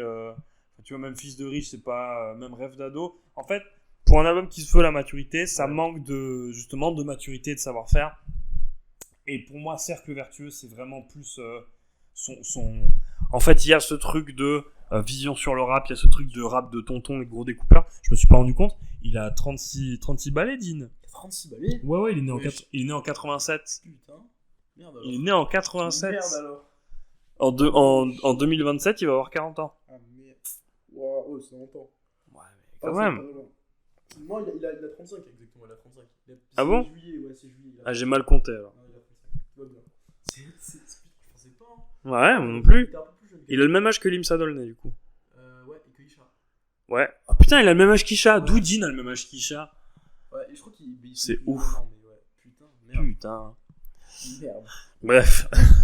Non, mais il a vraiment beaucoup plus cette maturité nécessaire. Parce que déjà, ça rappe avec un truc nonchalant, avec une gestion de la voix. Après, moi j'ai envie de dire un truc, c'est que. Là, on parle beaucoup de l'âge, mais on peut pas. Enfin, pour moi, on peut pas vraiment critiquer parce que ces mecs-là, tu vois, là, Dean, il est à un stade où je me demande s'il a jamais été aussi fort, tu vois. Et en fait, pour prendre l'exemple, tu vois, aux US, t'as des mecs actuellement comme Nas ou comme Black Thought, ça fait méga longtemps qu'ils sont là, ils ont 50 piges, c'est des big darons, et pourtant, ils sont trop forts. Et Nas, ça fait 3 projets qui sortent où il plie tout le monde. Des projets avec Hit Boy, c'est incroyable. Black Thought, c'est pareil, il est arrivé à une forme olympique. Et vraiment, je pense que nous, on se fait beaucoup de soucis, tu vois, là-dessus. Mais, ah oui, merci beaucoup. On se fait beaucoup de soucis là-dessus, mais je pense pas que l'âge soit une fatalité, parce que si les mecs continuent à être chauds, bah, y a pas de soucis, tu vois, et tu peux rester chaud jusqu'à un grand âge, comme nous le montrent ceux que je viens de citer. Au final, c'est plus un Cercle Vertueux, devrait plus s'appeler Grand Cru, tu vois. Même ce bilan sur ses excès, sur sa vie, sur le rap, et ce côté un peu, pas tonton, parce que moi je vois pas un tonton, mais plus grand frère, plus mec qui va dire, si tu veux faire dans le rap, fais gaffe, signe pas en major parce qu'on est pas dans tel truc, jeu d'échecs et tout. J'aime vraiment beaucoup plus, après, je l'ai découvert avec Cercle Vertueux, donc quand même je suis pas objectif, mais je trouve que ça rappe mieux, je trouve qu'il est plus fort, je trouve que c'est mieux équilibré. C'est un autre débat, mais est-ce qu'il y a vraiment de l'objectif dans la musique? Moi je pense pas. Non. Moi je pense que c'est subjectif l'appréciation de toute manière, hein. C'est pour ça que. Oui, c'est vrai. Voilà. Non, mais peut-être j'aurais été plus vieux, j'aurais découvert Dean avec Grand Cru, peut-être j'aurais préféré Grand Cru, mais quand même, je trouve Cercle Vertueux, c'est mieux géré. Et puis après, bon là, on en a déjà parlé, mais il est dans une lancée fantastique. Ensuite, il y a Oji-san, puis la Saboteur Mixtape. Vivement le truc qui va nous pondre derrière, mais je pense qu'il va. Ça va être patate sur patate, on va s'en sortir avec des bleus. Et on est à. Ouais, c'est tout ce qu'on demande aussi. Enfin bref, voilà. Donc c'était pour revenir. Et finalement, heureusement que Alpha est venu encore une fois poser ses couilles sur la table en 2018 avec UMLA. Et du coup, tous ces mecs ont dit: ah, mais on n'est pas obligé de faire Nekfeu pour. On peut juste être nous et faire les gros découpeurs, et ça marche en fait. Plus que montrer une méta et de montrer qui c'est qu'il faut imiter, même s'il y a des gars qui imitent, tu vois. Enfin, il a montré aux gars de l'entourage et même à tous les découpeurs qu'en fait, ça marche si t'as ton identité et que tu suis, si tu trouves ce que t'es en fait. Voilà. On est encore une fois en train de lécher Alpha One, bref. C'est fantastique. Voilà. C'est tout en tout cas, l'album, c'est tout ce qu'on souhaite à Dean. Et on est à 48 putains de minutes. Voilà. Parce que moi je suis pas totalement d'accord. Déjà, juste pour revenir très vite fait sur Jazzy Bass, je pense pas que Jazzy Bass il ait voulu suivre la méta Nekfeu. Au contraire, je pense oui, il s'est clairement aventuré sur le terrain de la mélodie. Il a voulu faire des hits. Il y a 2 feats avec Nekfeu sur l'album, tu vois, donc voilà. Mais lui, pour moi, c'est quand même un album où Jazzy Bass est allé dans une musicalité qui lui était propre, tu vois. Genre vraiment, c'est pas un album comme Grand Cru, où vraiment Grand Cru, je suis d'accord avec toi pour la comparaison avec Feu, c'est un album qui est un peu fourre-tout, un peu carte de visite, où justement Dean il va montrer un peu tout ce qu'il peut faire sur plein d'ambiances, alors que Nuit, pour moi, c'est quand même un album qui est dans une direction où Jazzy Bass il a quand même réussi à créer une ambiance, tu vois, ce que sur Grand Cru il n'y a pas tellement. Ensuite sur Grand Cru, moi c'est quand même un album que j'aime bien, voilà, clairement. Je m'excuse parce que dans l'épisode 1 je disais que j'avais réécouté et que j'étais très déçu. Je l'ai réécouté dans un autre contexte, et en fait j'ai trop kiffé l'album. À Lyon, sous le soleil, dans le 6-9, sous le soleil, j'étais vraiment. au prime. J'étais dans les meilleures conditions pour être tout nu, pour me régaler lors de cette écoute. Mais du coup, voilà. Alors, évidemment, c'est un album qui a des défauts, comme on a dit. Moi, comme j'ai dit, au niveau des prods, je le trouve très très bien. Je trouve que voilà, Enzo fait un taf de fou, mais il n'y a pas que lui. T'as, en principe, c'est Cooking Soul, Fauché, c'est Chrissy et Chiles, je sais pas comment on dit. Fils de riche, c'est cool, faut pas tant vraiment. Je trouve que l'album, il a une belle ossature. Clairement, c'est un album voilà, qui est fourre-tout, qui est carte de visite. Et je pense que j'ai aussi beaucoup apprécié certains sons par le contexte dans lequel je les écoutais, tu vois. Je trouve que Freedom, c'est exceptionnel. C'est mon son préféré de l'album, je pense. Couple-son, c'est pareil, c'est trop trop cool. Ouais, moi, il y a beaucoup de sons. Me réveiller, même si je trouve la phrase du refrain un peu ridicule, tu vois. Je ne veux pas me réveiller, bon frère, voilà. On dirait un Ouais. ado qui veut pas Ouais, partir à l'école, quoi, tu vois. C'est ça. Et d'ailleurs, je pense que le son est peut-être en lien avec Rêve d'ado, tu vois. Justement. Ah, peut-être. Non, je sais pas. Mais voilà, mais je trouve la prod et l'instrumentation et la manière dont il va dessus trop cool. Je trouve que voilà, évidemment, il se cherche aussi sur cet album. Et là où je suis pas forcément d'accord, vu qu'il n'y a pas forcément de la maturité ou quoi, je pense que cet album, il a quand même vraiment réfléchi pendant 3 ans. C'est juste qu'en fait, l'album, il est vraiment ancré dans une époque, tu vois. Et en fait, c'est juste que l'époque est allée super vite et qu'après, on s'est rendu compte qu'on pouvait réussir juste en kickant et tout. Mais à l'époque où Grand Cru est sorti, je sais pas s'il y avait tant d'avis négatifs que ça. Je t'avoue, je saurais pas te dire. Non plus. Je suis même pas sûr qu'il y en ait autant. Et je pense que c'est aussi un album, tu vois, qui au final, quand tu le réécoutes, si tu le mets dans le contexte 2017, je pense qu'il était bien dans ce contexte. Et Dean l'a réfléchi aussi selon les trucs de l'époque, tu vois. Évidemment, à l'époque, si Dean avait fait un album comme Cercle Vertueux en 2017, ça aurait peut-être jamais pris, tu vois. Ouais. Pas comme Alpha One où il y avait vraiment un engouement où tout le monde. Enfin, je sais pas, c'est Alpha One, tu vois. Il y a eu quelque chose sur Imla, il y a eu quelque chose où tout le monde s'est dit putain, c'est fou, c'est trop bien, c'est le mec qui va à fond dedans. Alors que Dean, je pense que c'était peut-être un peu suicide pour lui, tu vois, d'aller direct sur ça. Alors que justement, il pouvait faire un album comme Grand Cru parce qu'il avait le potentiel, parce que tout le monde voyait en lui un potentiel commercial aussi, tu vois. Mais peut-être qu'il a voulu le faire maturer. C'est vrai que. Non, mais en plus, c'est pour un album qui veut de la maturité, il y a justement plus un regard en arrière. Et même le premier son, c'est retour en arrière. Et il dit pas de retour en arrière. Et au final, tout l'album, c'est un peu regardé derrière. C'est un peu un truc de la vingtaine, de fin de vingtaine, même de trucs d'ado. Enfin, c'est littéralement rêve d'ado. C'est un peu un truc de vieil ado. Un peu comme Feu de Nekfeu. Feu, il a quel âge, Nekfeu, à ce moment-là? Il va devoir 23 ans, un truc comme ça, non? C'est possible, ouais. C'est moi. Ouais, non, 91 ou 93. Alors attendez, Feu de Nekfeu. Non, mais tout ça pour dire que, ouais, peut-être, en fait, t'as raison, il a mis du temps à arriver, et que peut-être au moment où il sort, c'est déjà un peu tard, Nekfeu, parce que Feu, il sort quoi? Il sort en 2015. Ouais. Là, donc c'est 2 ans après. Ouais. Tu vois, peut-être il sort un peu tard, et du coup, il est ancré dans un truc qu'il a vécu avant, je sais pas comment. Après, je pense qu'il y a quand même moins de défauts que sur Feu. Pour moi, sur Feu, les sons comme On Verra ou Madope, et alors ils ont été d'un pouvoir exceptionnel sur la carrière de Nekfeu. Je trouve que ces sons-là, ils sont vraiment durs à écouter aujourd'hui. Quoique Madope encore. Ah, 90 Nekfeu, donc il avait 25 ans au moment de Feu, ok. Et, mais après, moi, un truc que j'aime beaucoup, genre, à part, au début, j'avais un peu de mal avec le fait que Dean force beaucoup sur la voix. Je trouve que voilà, déjà, c'est un album où quand même il rappe de fou, il rappe très bien, tu vois. La gamin, en principe, même KO, tu vois, même On y va, ça rappe bien. Et puis j'aime beaucoup aussi les sons plus atmosphériques, plus mélodiques, parce que je trouve qu'il est vraiment pas mauvais en mélodie. C'est pas quelque chose, et je suis content qu'il soit ensuite allé vers des trucs très rap. Cercle Vertueux, c'est mon projet préféré de Dean, évidemment, et ça me régale quand juste il est là pour découper, comme sur Old Dissa, donc t'as que 8 sons, c'est que du rap, quoi. Mais je trouve vraiment pas mauvais, je trouve que des sons comme Faut pas t'en faire, bon après il y a Gros Mot qui est fantastique, mais des sons comme Faut pas t'en faire, comme Fauché, qui est un rigolo, mais que je trouve vraiment pas mauvais, comme KO, comme Me Réveiller, voilà, comme j'ai dit. Même pas une autre, en vrai, il a un peu vieilli, et si je l'ai kiffé, je pense surtout dans le contexte, mais je trouve que c'est pas un mauvais son. Freedom, bon, c'est fou. En vrai, vraiment, je trouve que c'est un album que j'aime bien, et que j'ai envie de défendre, parce que il a quand même été important pour la carrière de Dean, et je pense que même Dean, je sais pas s'il a vraiment envie de cracher sur son ancien taf, tu vois, parce que vraiment, il a bien changé, tu vois, et aujourd'hui, je pense qu'il est en train d'entamer, avec tout ça, c'est une nouvelle marche de sa carrière, où il est beaucoup plus tourné vers le kickage, mais c'est cool, franchement, c'est Grand Cru, c'est un album un peu fourre-tout, on peut le reprocher, c'est clair, un manque d'identité, parce que c'est un album fourre-tout, et exactement, il se dévoile pas tant que ça au final dans l'album, à part sur Fauché, tu vois, mais c'est pas le portrait le plus flatteur qui fait de lui, et je pense que même il essaie de tenter du conscient un peu sur KO, je pense que c'est des trucs qui seront faits beaucoup mieux après, sur Agent Suisse par exemple, et même sur Cellule aussi. Oui, il y a un truc un peu naïf sur pas une autre, Ouais. où il dit c'est à ta portée et tout, tu vois. Ouais. Enfin, il y a un Après, truc. moi je trouve que Dean, ce que j'aime bien aussi, j'aime beaucoup ce rappeur, c'est sa mentalité de dire tout est possible tant que tu te donnes les moyens et que tu sois savoir faire tout ça. Genre, Ouais, mais. peut-être que là c'est un peu naïf la manière dont il le dit. Dans Cercle Vertueux, Ouais. il dit. Il dit, Il te parle du marché, il te parle de comment c'est foutu. Il dit, même sur des sons comme Agent Smith, il te dit, mais en fait ça va être dur et il y a des gens qui nous foutent dans la merde. Et même Ouais. un truc presque complotiste, tu vois. Et même dans Jeu d'échecs, il dit, en fait tout l'album il passe tout le temps à dire, tu peux le faire, regarde tel truc, il donne des strates, et il dit à la fin, t'as rien à regretter si t'as fait ton possible, Ouais, mais parfois ton ouais, possible est pas mais ça, c'est suffisant. cool, mais il a vraiment, pour moi, il Et a alors, vraiment pas une autre, mûri, c'est hein. un truc beaucoup plus Clairement. genre, tout le monde ne Ah, peut mais le clairement, faire. clairement. C'est un peu naïf.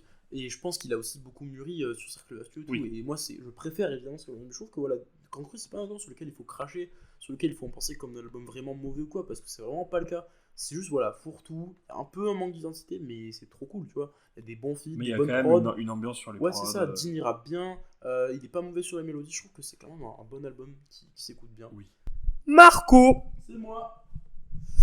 Donc je parle du 4e album, donc on rentre dans la deuxième partie de la vidéo. Je pense que c'est les albums qui sont de plus en plus mal aimés et de plus en plus aussi célèbres. Je pense qu'on se dirige vers des choses qui ont un gros succès commercial maintenant. Ouais. Parce que le 4e album dont je vais parler, c'est le 3e album en date de Dinos, et qui est Dinos Punchlinovich à l'époque, qui s'appelle Stamina. Donc Stamina, 3e album de Dinos qui sort le 27 novembre 2020. Dinos, c'est un rappeur de la Courneuve dans le 9-3. Stamina, virgule, exactement. Rappeur de la Courneuve dans le 9-3, qui est né, je crois, en 93 aussi. Je veux pas dire de bêtises, ce serait drôle. Je crois qu'il est né en 9-3 aussi. Bref. Donc, au début de sa carrière, il s'appelle Dinos Punchlinovich. Il fait des projets où il est très, voilà, sur les multisyllabiques, sur la technique, sur les jeux de mots tout le temps, au point que pour lui, ça, après il réécoute et il dit c'est du rap pour les rappeurs, ça me fait chier. Donc, il va abandonner le Punchlinovich de son nom. Il va mûrir son premier projet Imani pendant 3 ans. Il va le sortir, son premier album. Imani, c'est un de mes albums préférés du rap français, c'est un classique personnel, voilà, vraiment, c'est un album qui m'a énormément marqué, un album très varié où Dinos montre vraiment sa personnalité, et voilà, c'est vraiment ce qui m'a fait tomber dans Dinos, qui m'a fait me dire, waouh, c'est fou. J'avais commencé par Taciturne pourtant, Taciturne qui est donc son deuxième album qui sort un an plus tard, en 2019, en novembre, je crois que c'est le 24, et c'est un album qui est adulé par tous, vraiment, Taciturne, pour beaucoup de gens, c'est l'album, un des albums de la décennie, un album qui est exceptionnel, il y a des refs au rap, ça rappe bien, c'est mélancolique, bref, Dinos, il est vraiment construit son personnage de mec qui rappe très bien, qui est très poétique, un peu de lyriciste, tu vois. Moi, Taciturne, de suite, j'ai pas le même avis que les gens sur la carte de Dinos, c'est un album que j'aime pas trop. Voilà, c'est ce qui lui a permis d'avoir en plus un succès critique et commercial parce que ça tapait disque d'or, et ensuite Imani a été disque d'or.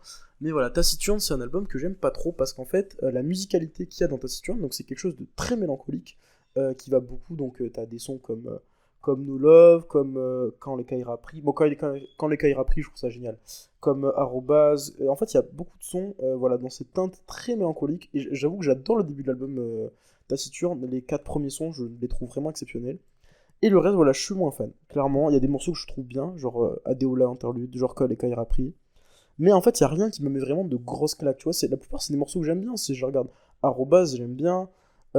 Taciturne avec Dossé, j'aime bien. Mac le Beat Freestyle, j'aime bien. Mais en fait, c'est pas des morceaux qui me mettent des claques. Je trouve que, en fait, on me l'avait vendu comme vraiment quelque chose de fou. Et du coup, mis à part le début, je trouve que voilà, On meurt bientôt, XNXX, Omri, NTK, c'est vraiment fou. Le reste, je me le prends pas. C'est le 29 novembre. Donc voilà. Et Taciturne, pour beaucoup, c'est vraiment le classique de Dinos. Vraiment, beaucoup de gens disent ça. Si vous regardez, c'est vraiment un album qui est acclamé pour tout le monde, qui est platine maintenant. Donc voilà, un an plus tard, après Taciturne, donc un an vraiment, c'est très court, dans le sens où c'est un mec qui manie son premier album, il a réfléchi pendant 3 ans. Donc il annonce sur Insta, je crois que c'était sur YouTube, je sais plus où c'était, bref, il annonce nouvel album, trailer, Stamina, dans un mois, tu vois. Et donc le trailer est cool, tu vois, ça donne envie. Et avec ça, et ensuite, je sais plus ce qu'il va faire, il va balancer le freestyle Busca Stamina, qui est fou, qui va me hyper énormément. Il va annoncer la tracklist avec... Ça rappe sur Busca Stamina ? Ouais, c'est trop bien. C'est 2 minutes piano et c'est trop bien. Et donc moi, ça me hype de fou parce que je me suis pris Imani quand même et j'ai hâte de la suite, même si j'ai pas aimé Taciturne. Imani, ça veut dire quoi ? Imani, c'est, je crois que c'est la foi, tout simplement. Et je crois que c'est ça. Et c'est aussi un truc sur la... Hein ? Il manie les mots, voilà. Oh là là. En voilà une bonne blague. Et du coup, il sort ça, il annonce sa tracklist avec un seul feat, Laylo, sur le morceau qui s'appelle Ciel pleure. Donc les gens sont hypés. En plus, il va y voir Laylo qui est vraiment au top de sa forme. Il a sorti Trinity 8 mois avant, donc voilà. Donc les gens sont quand même hype pour Stamina. Et Dinos commence à connaître de plus en plus d'auditeurs, de plus en plus de fans, tout simplement. Sa fanbase s'élargit grâce à Taciturne. Et les gens se disent putain, en voilà un mec qui rappe, tu vois, un mec qui rappe bien, qui est mélancolique. Voilà, il y a beaucoup de choses. Et Stamina donc sort le 27 novembre 2020, et en fait déjà le gros, moi j'avais une théorie sur Dinos, il avait pas encore un succès commercial énorme, tu vois, et en fait je me suis dit ce qui va le faire percer, pour moi Dinos, c'est pas de faire 8000 rééditions, parce qu'il faisait beaucoup de rééditions pour taper les disques d'or, et beaucoup de gens critiquaient pour moi, c'était pas ça qu'il fallait faire, c'était un gros feat, genre vraiment un gros feat, par exemple avec Nekfeu. Or, sur Stamina, bien qu'il ait annoncé un seul feat dans la tracklist, qui est Laylo, le jour de la sortie de l'album, on se rend compte qu'il y a 6 feats cachés, et ça c'est un coup de promo dantesque. Et parmi les feats cachés, donc t'as des mecs comme Dausi, comme Leto, comme Taiki, comme The Four, comme Zixo, qui sont des mecs très connus, et t'as Nekfeu, deuxième son de l'album. Deuxième son de l'album, les feats sont cachés, donc on a que Laylo, bam, direct, Nekfeu, et passe, son qui rappe. Donc le truc c'est que Stamina, moi première écoute j'aime pas trop je crois, mais après dès le début, deuxième, troisième écoute, je me le prends de fou, et je me dis putain qu'est-ce que c'est bien. 14 titres, et franchement c'est quasiment que du rap, malgré... ce que les gens disent, c'est quasiment que du rap. On a une intro diptyque qui est un truc pareil, mélancolique, mais qui est beaucoup mieux géré, je trouve, que sur Taciturne, un truc très personnel. Ensuite, t'as des sons comme -1, comme Maman Même, comme Le Nord se souvient, où il rappe avec des gens, avec Nekfeu, avec Dausi, avec Leto, Judas qui est exceptionnel. Et ça finit aussi par, pour moi, un des plus grands morceaux du rap français, 93 mesures. Un piano de Soufiane Pamar, 4 minutes 20 à peu près, où juste Dinos rappe sur 93 mesures. Interprétation, flow, technique, phrase, écriture, tout y est. Vraiment, c'est un morceau que je trouve exceptionnel, et la plupart des gens sont vraiment choqués du morceau, tu vois. -1 et 93 mesures, c'est les deux morceaux qui attirent le plus d'attention, surtout qu'il n'y avait pas d'extrait balancé. Et Stamina, c'est un album, je crois, qui a été un peu mal reçu. Alors, il a connu un gros succès commercial, du coup, je crois qu'il y a eu genre quasiment 30 000 ventes en première semaine. Il a été platine, tu vois, or et platine. Et donc, clairement, la stratégie commerciale a beaucoup aidé. C'est que cet album que Dinos a été vraiment devenu ce qu'il est aujourd'hui en termes de succès commercial, devenu un artiste bien reconnu. Et pourtant, c'est un album qui est critiqué. C'est un album qui est critiqué parce que on a l'impression que Dinos a simplifié son écriture. Voilà, c'est la principale raison, parce que les gens s'étaient pris Taciturne, parce que c'était bien écrit, c'était mélancolique, etc. Je pense, mon avis, c'est que Stamina, c'est un album exceptionnel. Vraiment, j'adore Stamina, et je vais tout donner pour vous le défendre, et pour vous donner envie d'aller l'écouter. Alors oui, sur certains sons, clairement, Dinos a simplifié son écriture. C'est en fait, tu vois, t'écoutes des sons comme Paranoïaque, comme Le Nord se souvient. Bon, Corbillard, pour moi, c'est un peu à part, parce que Corbillard, c'est un peu le Woo version drill, où il se fout un peu de la gueule de la drill. Bon, c'est un son qui me fait un peu chier, mais c'est rigolo, ça glisse dans le fil de l'album. Et c'est en fait. Mais, est-ce que c'est pas pour le mieux? Parce que, pour moi, si Dinos simplifie son écriture, c'est pour rendre le truc plus digeste. Voilà, il va pas chercher 8000 figures de style, quand il va vouloir expliquer un truc, il va le faire bien.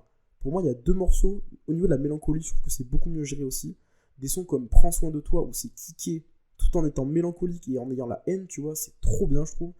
Des sons comme Césaire et Demain n'existe plus au milieu de l'album, que je trouve extrêmement puissant. Césaire, c'est une sorte de drill émotive, c'est fou.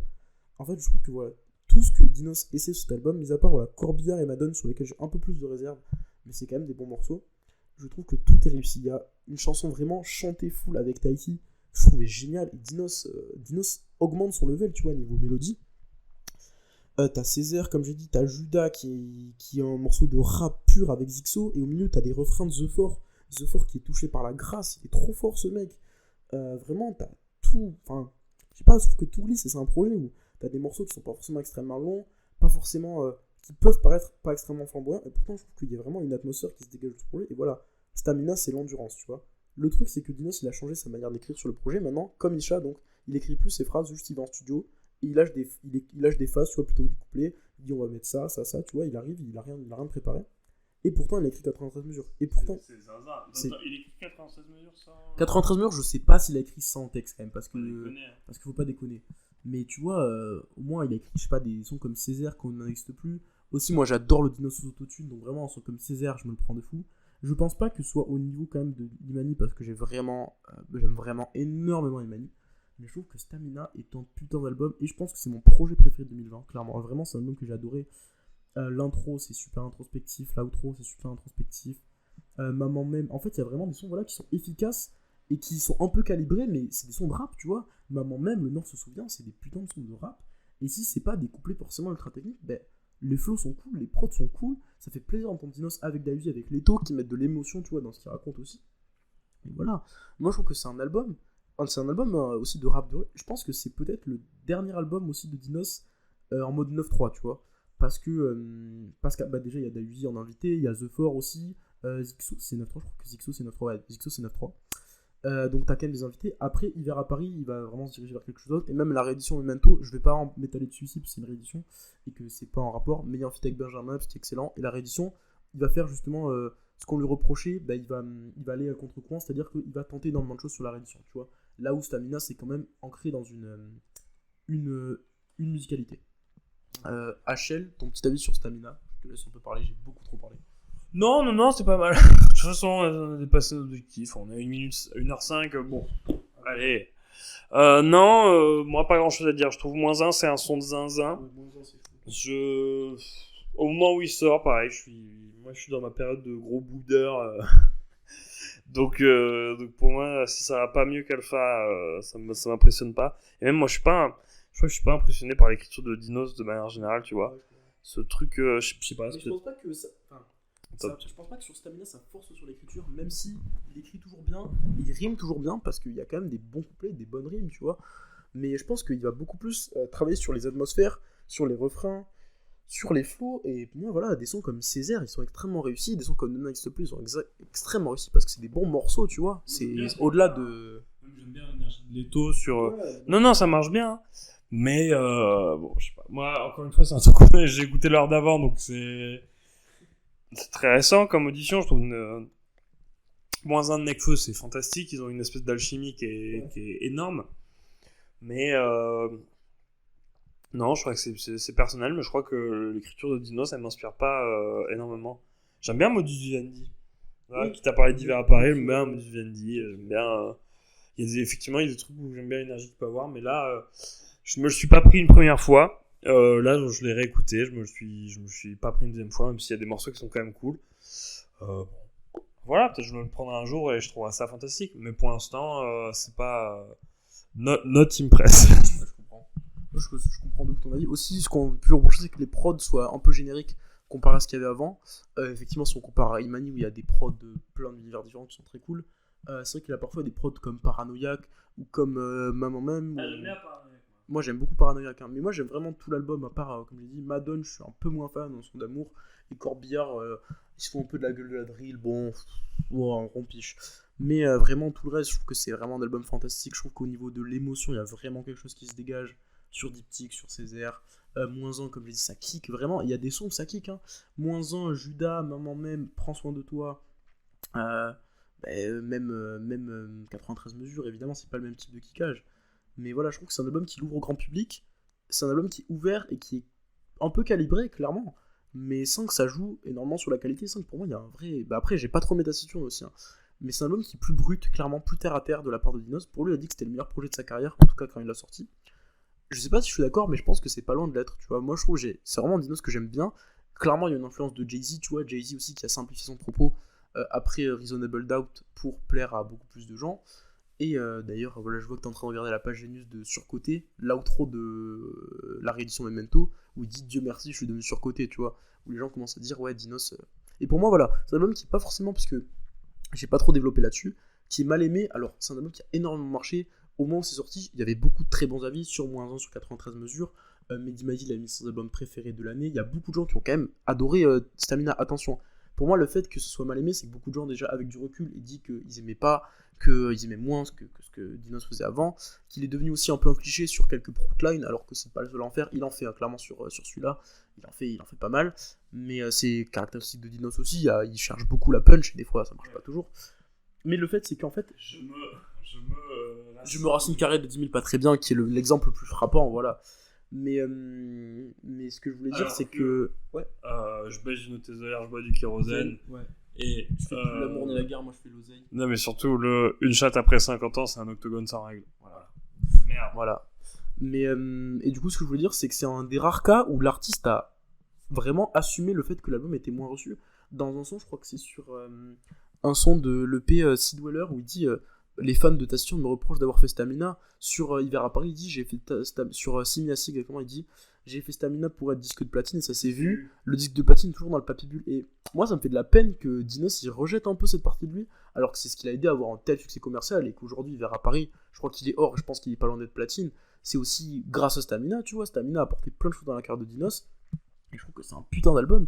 Et ça me fait de la peine que même l'artiste crache son propre taf après que les gens, les fans aient décidé de pas l'aimer. Et en plus, c'est pas vrai parce que je pense qu'il y a eu beaucoup plus de fans touchés, enfin de nouveaux fans amenés par Stamina que de fans qui ont été déçus. Voilà, j'ai beaucoup trop parlé, mais j'avais envie de défendre cet album qui est, je pense, le préféré des 6 dont on parle aujourd'hui. Enfin, mon préféré. Ouais. Là, pareil, c'est des trucs. Bon, écoutez, mes cocos, mes loulous. Moi, c'est pas ma cam. J'aime bien Dinos, hein. Le feat avec Isha, je trouve qu'il est fantastique, mais c'est juste. Juste il y a des trucs où ça me parle pas, et je trouve que ça me parle pas. Mon dernier, dont je vais parler, qu'à pareil, c'est un mal aimé, tout relatif, hein, parce qu'il a quand même atteint des grosses récompenses. Mais on va parler de Laylo, on va parler de l'étrange histoire de Monsieur Anderson. Tu te sens de présenter Laylo ? Ouais, plaisir. Ah bah voilà. Toulouse, évidemment. Plaisance du Touche, exactement. Plaisance du Touche 31 130, comme il dit dans Switch. Donc, Laylo, de son vrai nom, Jérémy Laroux, c'est un rappeur qui vient de Toulouse. Au début, enfin, je crois que c'est début des années 2010, fin des années 2000, il est en groupe avec un mec qui s'appelle Circlo. Ils font 2-3 projets, ils sont recrutés. Notamment un feat avec Mr. V, évidemment, qui a tourné un peu maintenant, parce qu'ils sont potes avec Mr. V depuis le début. Et ils font 2-3 projets, ils sont sur un label, mais ça prend pas trop parce que c'est quelque chose d'un peu générique et ils voulaient marcher clairement, et ça marche pas. Et donc Laylo il va un peu s'enfermer, il va tenter des choses, et en fait il va se séparer de Circlo, et il va construire un délire à partir des années 2015-2016, qui est le délire du digital. Donc c'est une musicalité qui est vraiment particulière à lui, il y a beaucoup d'effets de glitch technologique, d'utilisation de la voix différente, il y a vraiment un truc de technologique, voilà, de digital clairement dans sa musique et dans son écriture. En fait, en gros il explique que en gros lui se sent pas bien dans sa vie, et en fait en ayant ce monde digital, ce monde de la musique où il peut un peu tout contrôler parce que il connaît les prods, il connaît tout ça, comment ça marche, en fait il joue avec, il devient un peu le maître de son monde. Donc t'as un peu cette dualité chez Laylo entre le Laylo du monde digital et le Laylo du monde réel, et on y revient tout le temps dans ses projets où t'as des trucs très mélancoliques quand il parle de sa vraie vie et des trucs très égo-trip, très violents où il parle de ce monde digital dont il est le maître un peu. Donc t'as un premier EP Merci qui sort en 2016 qui est quand même assez abrupt, je trouve, et même abrasif parfois sur ça. Abrupt, ouais. Pour les gens, je conseille pas d'écouter Merci en premier parce que ça va quand même assez loin, et du coup au début ça trouve pas trop son public. Ensuite il va aller vers Digitalova qui est un truc très ensoleillé, Raw qui est un truc beaucoup plus énervé. Bref, il va sortir 4 projets de 10 titres pour vraiment parfaire sa musicalité digitale, et c'est Rowzed qui va la pousser peut-être à sa forme finale avant l'album Trinity.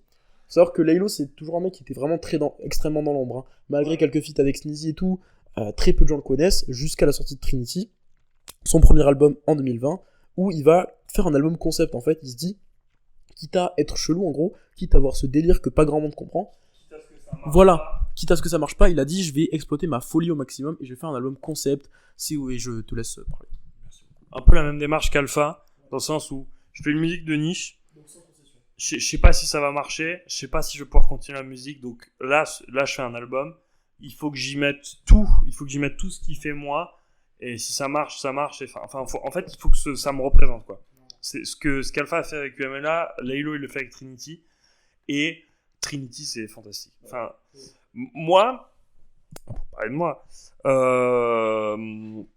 Trinity je le découvre 2020 à peu près, peut-être même 2021, peut-être début 2021, je le découvre assez tardivement, un an après que ça sorte.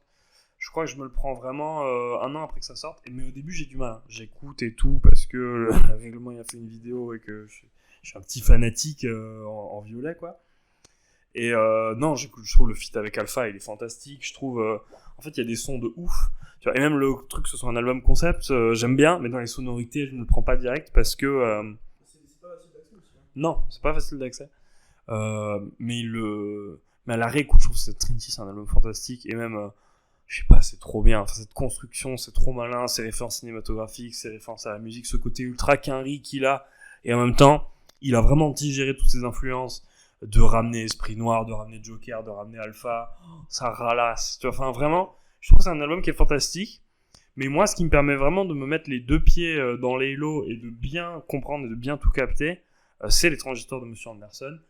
Donc, qui est un peu une exception dans sa carrière parce qu'il lâche ce côté digital pendant quelques instants, tu vois. Enfin, en l'occurrence pour l'album. Et c'est plus un truc flashback qu'on pourrait presque rapprocher de Perdu d'avance d'Orelsan parce que, encore une fois, c'est un storytell de lui dans son adolescence / jeune adulte où il est dans une ville de merde qu'on imagine être la campagne, donc peut-être la banlieue toulousaine, je sais pas, dans un truc très entre France et Amérique, mais toujours dans un truc très c'est la rue quoi, tu vois, mais avec une ambiance très un Tim Burton, tu vois, ou un Tarantino années 80-90, vraiment cette espèce d'ambiance que je trouve assez phénoménale. Parce que Laylo, il a vraiment un truc assez visuel, assez esthétique, assez filmique dans la manière de faire les choses. Et le fait de tomber ce truc digital, et même j'ai l'impression qu'il a un peu simplifié le process, parce que c'est un storytell, mais c'est un storytell que je trouve un peu plus facile. Pour faire une comparaison pour les littéraires, Trinity, c'est le Seigneur des Anneaux, et Les Transistors de Monsieur Anderson, c'est le Hobbit. Voilà, dans le sens où il y en a un qui est beaucoup plus simple que l'autre, je trouve. Et même c'est plus... et comme il a eu déjà une consécration en 2020 avec Trinity, qui est... Je dirais pas... Attends, je vais vérifier combien il a fait Trinity. Je vais vérifier. Il me semble pas qu'il a un succès de ouf. Ah si, il a fait platine. Ah très bien, il a fait platine.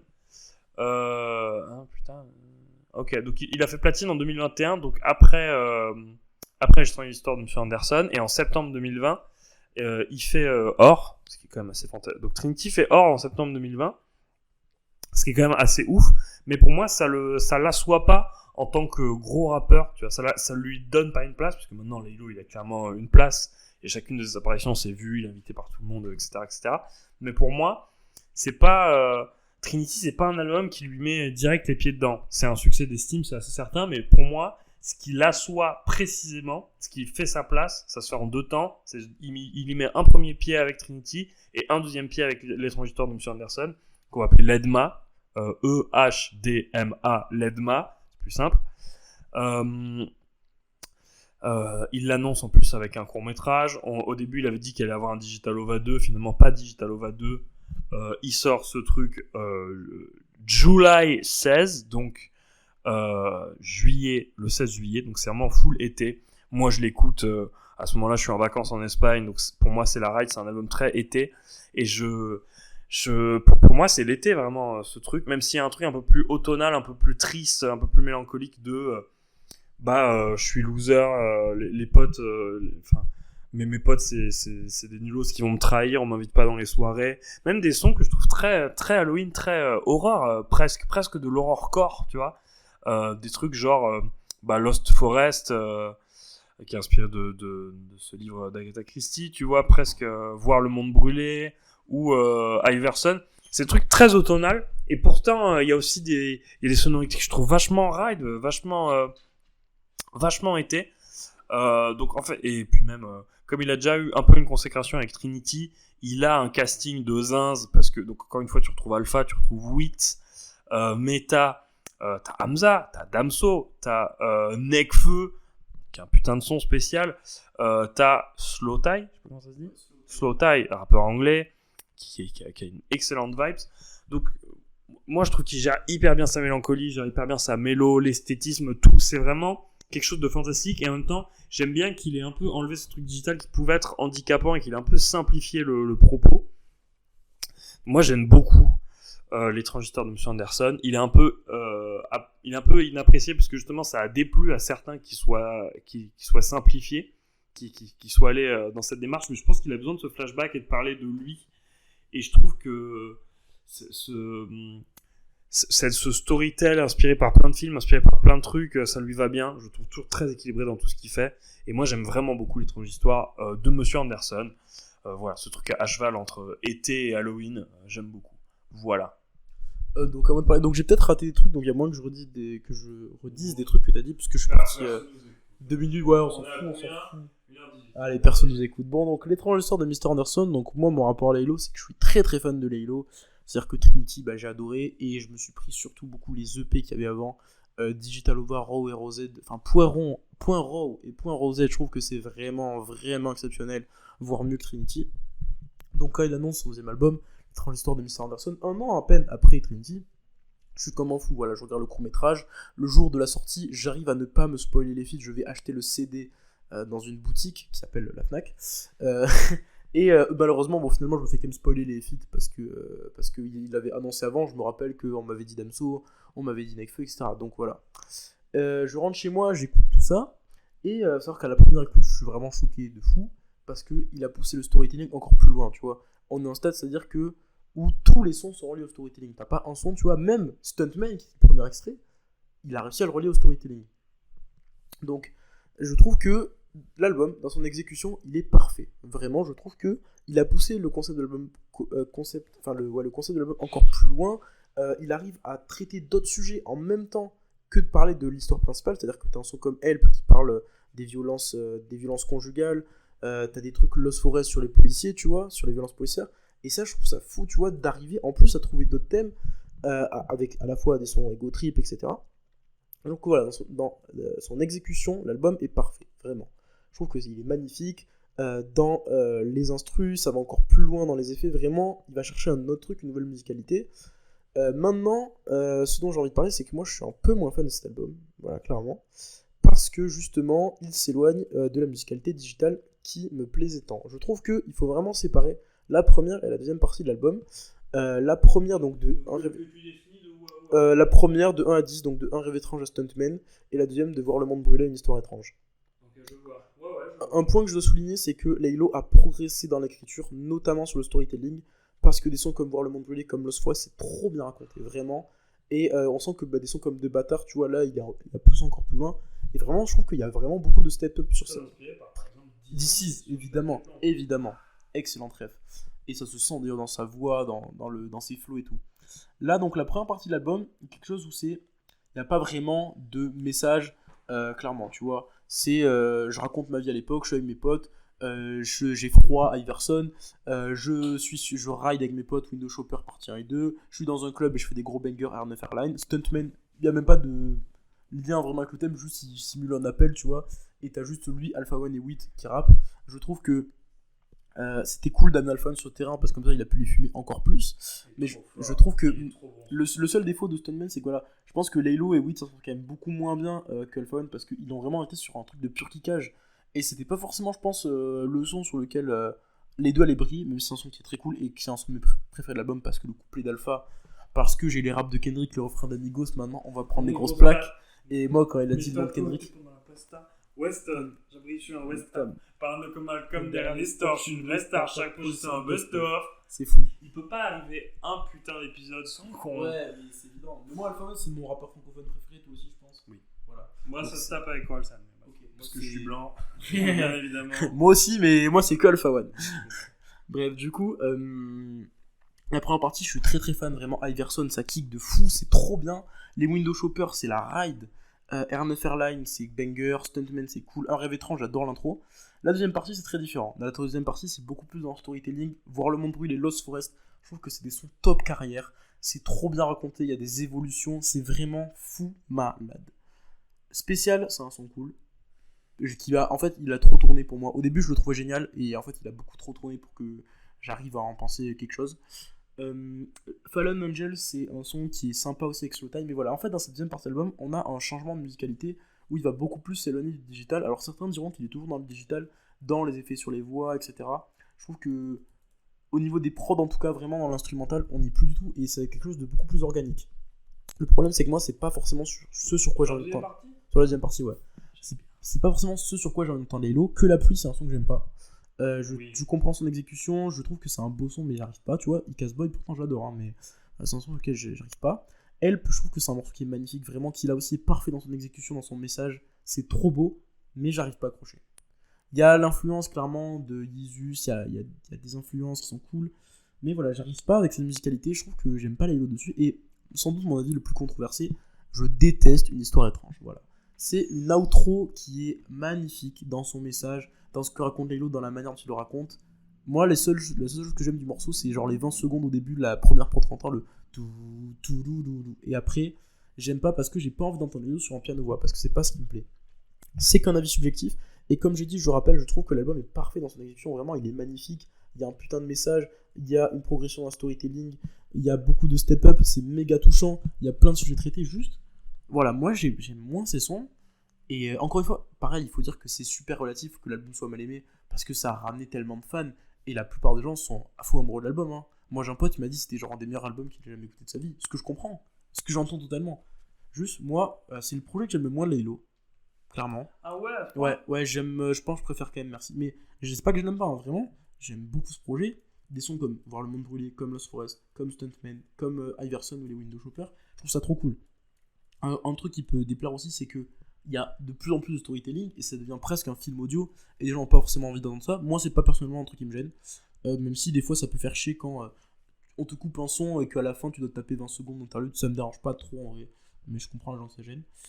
Mais voilà, moi le problème que j'ai, c'est avec la nouvelle musicalité vers laquelle il se dirige, qui est trop cool et qui maîtrise et que voilà, c'est bien d'entendre là-dessus. Juste, je suis moins fan et c'est pas sur ce genre sur quoi j'ai envie d'entendre Laylo. Par exemple, pour parler d'une histoire étrange, je fais la comparaison Switch, l'outro de Roused, que je trouve qui arrive beaucoup plus à me toucher et à me parler. Et en termes de morceaux introspectifs, de récapitulatif de son parcours, je trouve que Switch s'en sort beaucoup mieux. C'est juste une préférence musicale. Voilà, je pense qu'après j'ai fait le tour et comme je répète, c'est un album de fou et Laylo est trop fort et il a encore poussé le truc, le curseur encore plus loin, il y a eu un film avec, bref, c'est fou, hein, juste, je suis moins fan. Voilà. Je comprends. Mais j'adore quand même cet album. Très hâte de voir Laylo revenir avec sa Digitalova 2. Ah, moi je l'aime bien sur du Storytel quand même. Moi j'aime bien, mais là soit il va aller en troisième album, il va pousser encore à un autre niveau, il va refaire un film. Soit il va sortir un nouveau Trinity 2. Moi j'aimerais bien Digitalova 2. Trinity 2. Ah, j'aimerais bien. Mais non, mais après il faudrait que je me prenne Raw Digitalova parce que tout ça j'ai pas écouté. Eh ben nickel. Éléphant, médaille. Ah, j'aime pas trop Éléphant. C'est un de mes sons préférés. J'aime bien. Je sais plus. J'aime bien Vent de l'Est. Ah oui, Vent de l'Est, c'est très bien. Bref. Concentrons-nous. Dernier album. Dernier putain d'album. Après, on ira acheter un kebab. Après, j'irai au resto manger du saumon. Tu veux que je te le paye? Non, t'inquiète, Ok, nickel. Oh, ça vous intéresse. On parle de notre vie un peu en arrière-plan. 1h26. Putain. T'avais dit combien de comme temps tout est prévu? J'avais dit 1h42. Ah, on sera avant. On va refaire 1h30 en fait. V. De Vald. Marco. Dernier album en date du rappeur Olnésien. Donc Vald, rappeur Aulnay-sous-Bois, ASB, et Aïa. Exactement, donc ASB, ville qui regorge de talent. Et parmi eux, Valentin Ledu Vald, qui sort, donc qui est rappeur du 9-3, qui, même si ça fait longtemps qu'il est dans le game depuis le début des années 2010, qui a fait des sons avec Giorgio, etc., qui explose vraiment, bon déjà avec Bonjour, etc., mais son premier album, c'est Agartha, début 2017, en janvier 2017, où il y a des prods de DJ Wizim, et qui est donc nazi selon certaines sources, bref. Cela ne nous regarde pas, le passé familial de Wizim, et surtout des prods...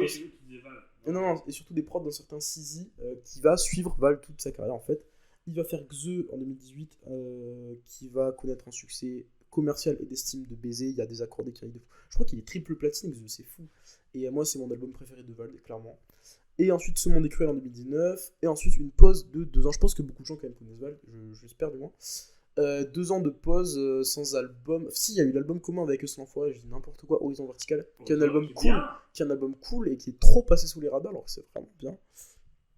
Et donc voilà, en 2022 il sort V, donc le contexte de cet album. Donc déjà Val, c'est un mec qui a toujours été un peu loufoque, c'est-à-dire qu'au début, Agartha et les mixtapes avant, c'est un mec qui sait très bien rapper, clairement c'est vraiment un bon rappeur Valdin, mais qui a vraiment une personnalité et une originalité. Il allait dans énormément de délire, il faisait même des sons un peu troll souvent, et du coup il jouait beaucoup avec ça dans son image. Les gens étaient en mode ah Val troll ou génie, il joue beaucoup avec ça en interview, etc.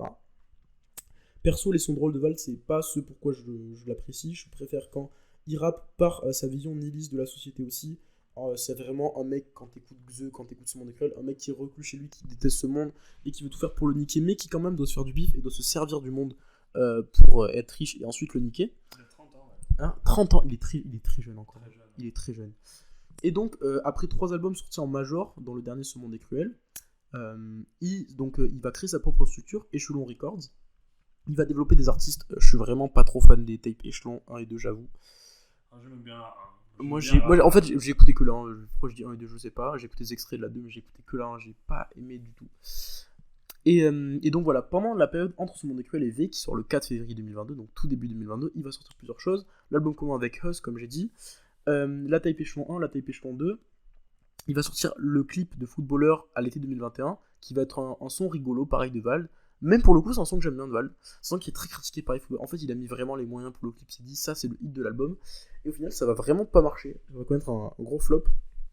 Et beaucoup de gens vont se dire, Vald, finito, quoi. Parce que 2 ans où finalement, il aura sorti un bon album avec Us. Mais tous les extraits qu'il balance sur les tapes Echelon, sur Footballer, les gens se disent, Vald, quand même bizarre. Finito. Beaucoup de gens se disent finito. Alors, c'est dire à quel point ça va vite. Dire à quel point aujourd'hui ça va vite. Et donc, le 4 février, il sort son 4ème album, V. Il y a un extrait qui est sorti avant, Anunnaki, et il y a 16 titres sur l'album. Ensuite, tu as évidemment des éditions bonus, comme il fait à chaque fois, où tu as en tout V2, V4, et tu as 2 bonus sur à chaque fois, donc c'est 8 titres bonus en tout. J'ai pas écouté les bonus, mais je vais parler que des 16 titres qu'il y a sur V. Et donc V qui se sépare un peu déjà. Il y a Sizi quand même sur beaucoup de prod, mais pas tous vraiment, parce que beaucoup de gens reprochent à Sizi d'être mauvais. Clairement, ils lui disent c'est plus bien ce que tu fais. Mais il y a beaucoup d'autres producteurs. Il y a CryptoPunk, il y a Hellboy qui a beaucoup travaillé avec Ziak. Il y a Danny Synthé. Exceptionnel. Ça, c'est du nom de son qui tape. Et donc V, c'est un album de 16 titres. Vald a dit que ça lui faisait bizarre parce que ça faisait longtemps qu'il n'avait pas eu une attente aussi longue entre 2 albums. Et il a vraiment essayé de faire quelque chose de varié en fait, Et en fait, le truc c'est que beaucoup de gens, V va se vendre extrêmement bien parce que les éditions bonus, et en première semaine, je crois que ça va taper genre 110K en première semaine, je crois, ou en 2 semaines, je sais plus. Ouais, en 2 semaines peut-être. Mais c'est vraiment énorme. Genre, juste il y a eu une couille avec le Snap parce qu'ils acceptaient pas qu'on vende des packs de 5 CD. Bref, je sais plus exactement, mais le fait est que ça s'est très très bien vendu au début. Le truc c'est que le succès critique ne va pas être au rendez-vous, puisque beaucoup de gens, déjà les gens commençaient à se désintéresser un peu avec Ce monde est cruel, mais là les gens vont se dire, c'est pas bien ça, c'est pas très bien V. Je ne suis pas d'accord avec ces gens. Donc il y a 16 titres, je trouve que le début de l'album, les 2 premiers sons. Alors Sushi, c'est l'intro qui est disponible que sur le CD. Je trouve que c'est un son sympa, mais vraiment sans plus. Et l'intro, en tout cas pour tout le monde sur le streaming, c'est Pandémie. Je trouve que Pandémie est un morceau horrible. Là, vraiment, j'aime pas ce morceau. Quand j'ai découvert V, je l'ai écouté en premier. Ah ouais? Ouais, enfin, c'est le seul dont je me souviens parce que c'est l'intro. J'aime bien les trompettes, moi, de manière générale. Moi, ça dépend. Là ça je sais pas, j'aime bien. Si j'ai pas steak baloche, je sais pas, je trouve ça... En fait, le morceau, techniquement, il est quand même cool. Tu vois, il y a un peu comme Poche Pleine sur son accueil, t'as 8-9 flows dessus, c'est trop bien. Peut-être 8-9, j'abuse. Mais t'as au moins 6-7 flows, tu vois, c'est vraiment bien. Mais juste, moi, c'est un son qui... Ah ouais, large, aucun débat. Après, pour moi, la meilleure intro de Val, c'est Acacia. Et Primitive, c'est trop fort aussi. Je trouve que là où d'habitude il est trop fort sur les intros, là, Pandémie, vraiment, je me dis putain de merde, qu'est-ce qu'il nous fait. Heureusement, après, il se rattrape. Et les 14 autres sons, j'aime vraiment beaucoup pour la plupart. Même là, faut le faire, j'adore ce son. Ah, je trouve que c'est. Mais justement, moi, je trouve que c'est ça qui fait la force du son. Là, faut le faire, donc c'est un son qui est vraiment très technologique dans la prod. Vraiment, le producteur, c'est CryptoPunk, tu vois, tu comprends pourquoi il s'appelle comme ça. Hein? Il dit regarde les refrains autour, je suis comme les uns, faut le faire. Ah putain, j'avais pas compris qu'il disait ça. Oh, mais c'est incroyable. Et est-ce que tu penses que la punch de Infinite sur Caddy, c'est une pique ou une ref à Vald? Okay. Le flow est royal, mais c'est Infinite, c'est pas Sully. Parce que du coup, je sais pas si c'est Royal Bacon ou Royal Cheese, je dirais. Je vais quand même chercher. Oh putain. Ben, on va chercher parce que ça se trouve, s'il y a Val sur l'album d'Infinite, je pète un câble. Mais putain, par contre, tu viens de me faire comprendre. Moi, j'avais pas compris que c'était les infos le faire. Je pensais que c'était les infos le faire. Je sais pas, j'ai pas compris la punch. Tout simplement, je suis une merde. Oh, ce serait fou. Moi aussi. Le flow est royal, mais c'est infinite, c'est pas Sully. Mélange entre les États-Unis et les États-Unis. Bon. Bref. Hein? Non, il mettrait rien. Mais du coup, voilà. Donc, c'est un album qui est critiqué. Vas-y. Pourquoi l'album est critiqué? Parce que le truc, c'est que beaucoup de gens reprochent à Vald de faire de la musique facile, de faire de la musique commerciale. En gros, ils disent vraiment, ouais, mais ton album, il y a 16 titres, c'est fait que pour vendre, il y a que de la mélodie, tu fais que des refrains, c'est chiant, il y a Orelsan, il y a Hamza, tu fais que de la mélodie, vraiment, c'est chiant. C'est pas vrai. Vald, V, c'est peut-être l'album le plus varié. Ah, non, il y a Gartha. V, c'est un album qui est super varié, certes, et qui, moi, je trouve le gros défaut de l'album, c'est dans la direction artistique, c'est-à-dire que le nom et la cover, c'est un vieux QR code, et ça me fait chier, ça me fait vraiment chier de fou, de la part de Vald, qui a eu des pochettes comme Agartha, de nous mettre ça, tu vois. Juste V, un vieux QR code, et en fait, tu sais pas, en fait, t'as pas vraiment de trucs auxquels te raccrocher, tu vois, pour comprendre où veut en venir l'album. Et c'est dommage. Bon, après, ça t'encourage à chercher par toi-même, c'est bien aussi. Mais voilà, le truc, c'est que l'album, il est vraiment un peu fourre-tout, pareil, t'as vraiment des sons qui partent dans tous les sens. T'as quand même une petite musicalité un peu technologique, justement, qu'on retrouve sur La Faut le faire, sur un nouvel album, sur Maudit, sur des sons comme ça, même sur Laisse tomber en vrai, même si c'est pas totalement ça. Mais bref, t'as vraiment une musicalité comme ça. Et en fait, Vald sur V, il rappe. Si tu regardes la plupart des sons, il rappe. Les quelques sons où il y a de la mélo, c'est genre Maudit, il y a Hamza, tu vois. Alors oui, il y a des sons comme Laisse tomber, mais Laisse tomber, pour moi c'est fou. Anunnaki, c'est le hit, tu vois, mais c'était recherché, c'est clair. Et la plupart des couplets, ils rappent, tu vois. Moi, je mets de côté les 2 premiers sons, parce que voilà, comme j'ai dit, ils me font un peu chier. Sur un nouvel album, c'est un son qui est super intelligent, où il raconte l'industrie de son point de vue, de maintenant je suis un entrepreneur, qui est trop cool. Un mot, c'est un son que je trouve vraiment touchant, où Vald il crie sur le refrain, t'as une petite guitare et tout, c'est trop bien. Un mot. Papouze, je vois qu'on peut le reprocher.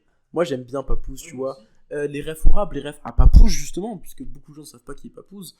Les refs à Théaba, non? Ah non, c'est Dinos qui a fait partie de Théaba. J'ai même fait la première... Joke, bah si, Val dit j'ai même fait la première partie de Joke au Cap, voilà. Donc Papouze, la petite flûte, tu vois, c'est un banger trap un peu entraînant. On peut s'en lasser, je comprends. Je ressens rien, c'est un son où il va à fond dans le délire de l'île verte. C'est un son qui peut être critiqué, mais je pense que c'est le point d'orgue de l'album, dans le message. Je vais m'expliquer. Je ressens rien. Ouais. En fait, V, on pourrait croire que c'est un album qui est très positif dans les musicalités, dans les sonorités. Tu vois, Regarde-toi, c'est méga dansant. Je ressens rien, c'est du l'île vert. Papouze, c'est un banger avec une flûte. Happy End, bah, le nom est quand même assez explicite, mais en fait c'est tout l'inverse. V, c'est l'album peut-être le plus sombre de Vald, je pense. Parce que, là je suis en train de partir dans l'analyse, mais c'est pas grave, c'est qu'une théorie, c'est que mon ressenti. Si tu regardes les titres des sons déjà, Je ressens rien, Maudit, Pandémie, Qui écoute, Pas 2 fois, Laisse tomber, c'est des titres qui sont pas joyeux, tu vois, déjà rien que ça.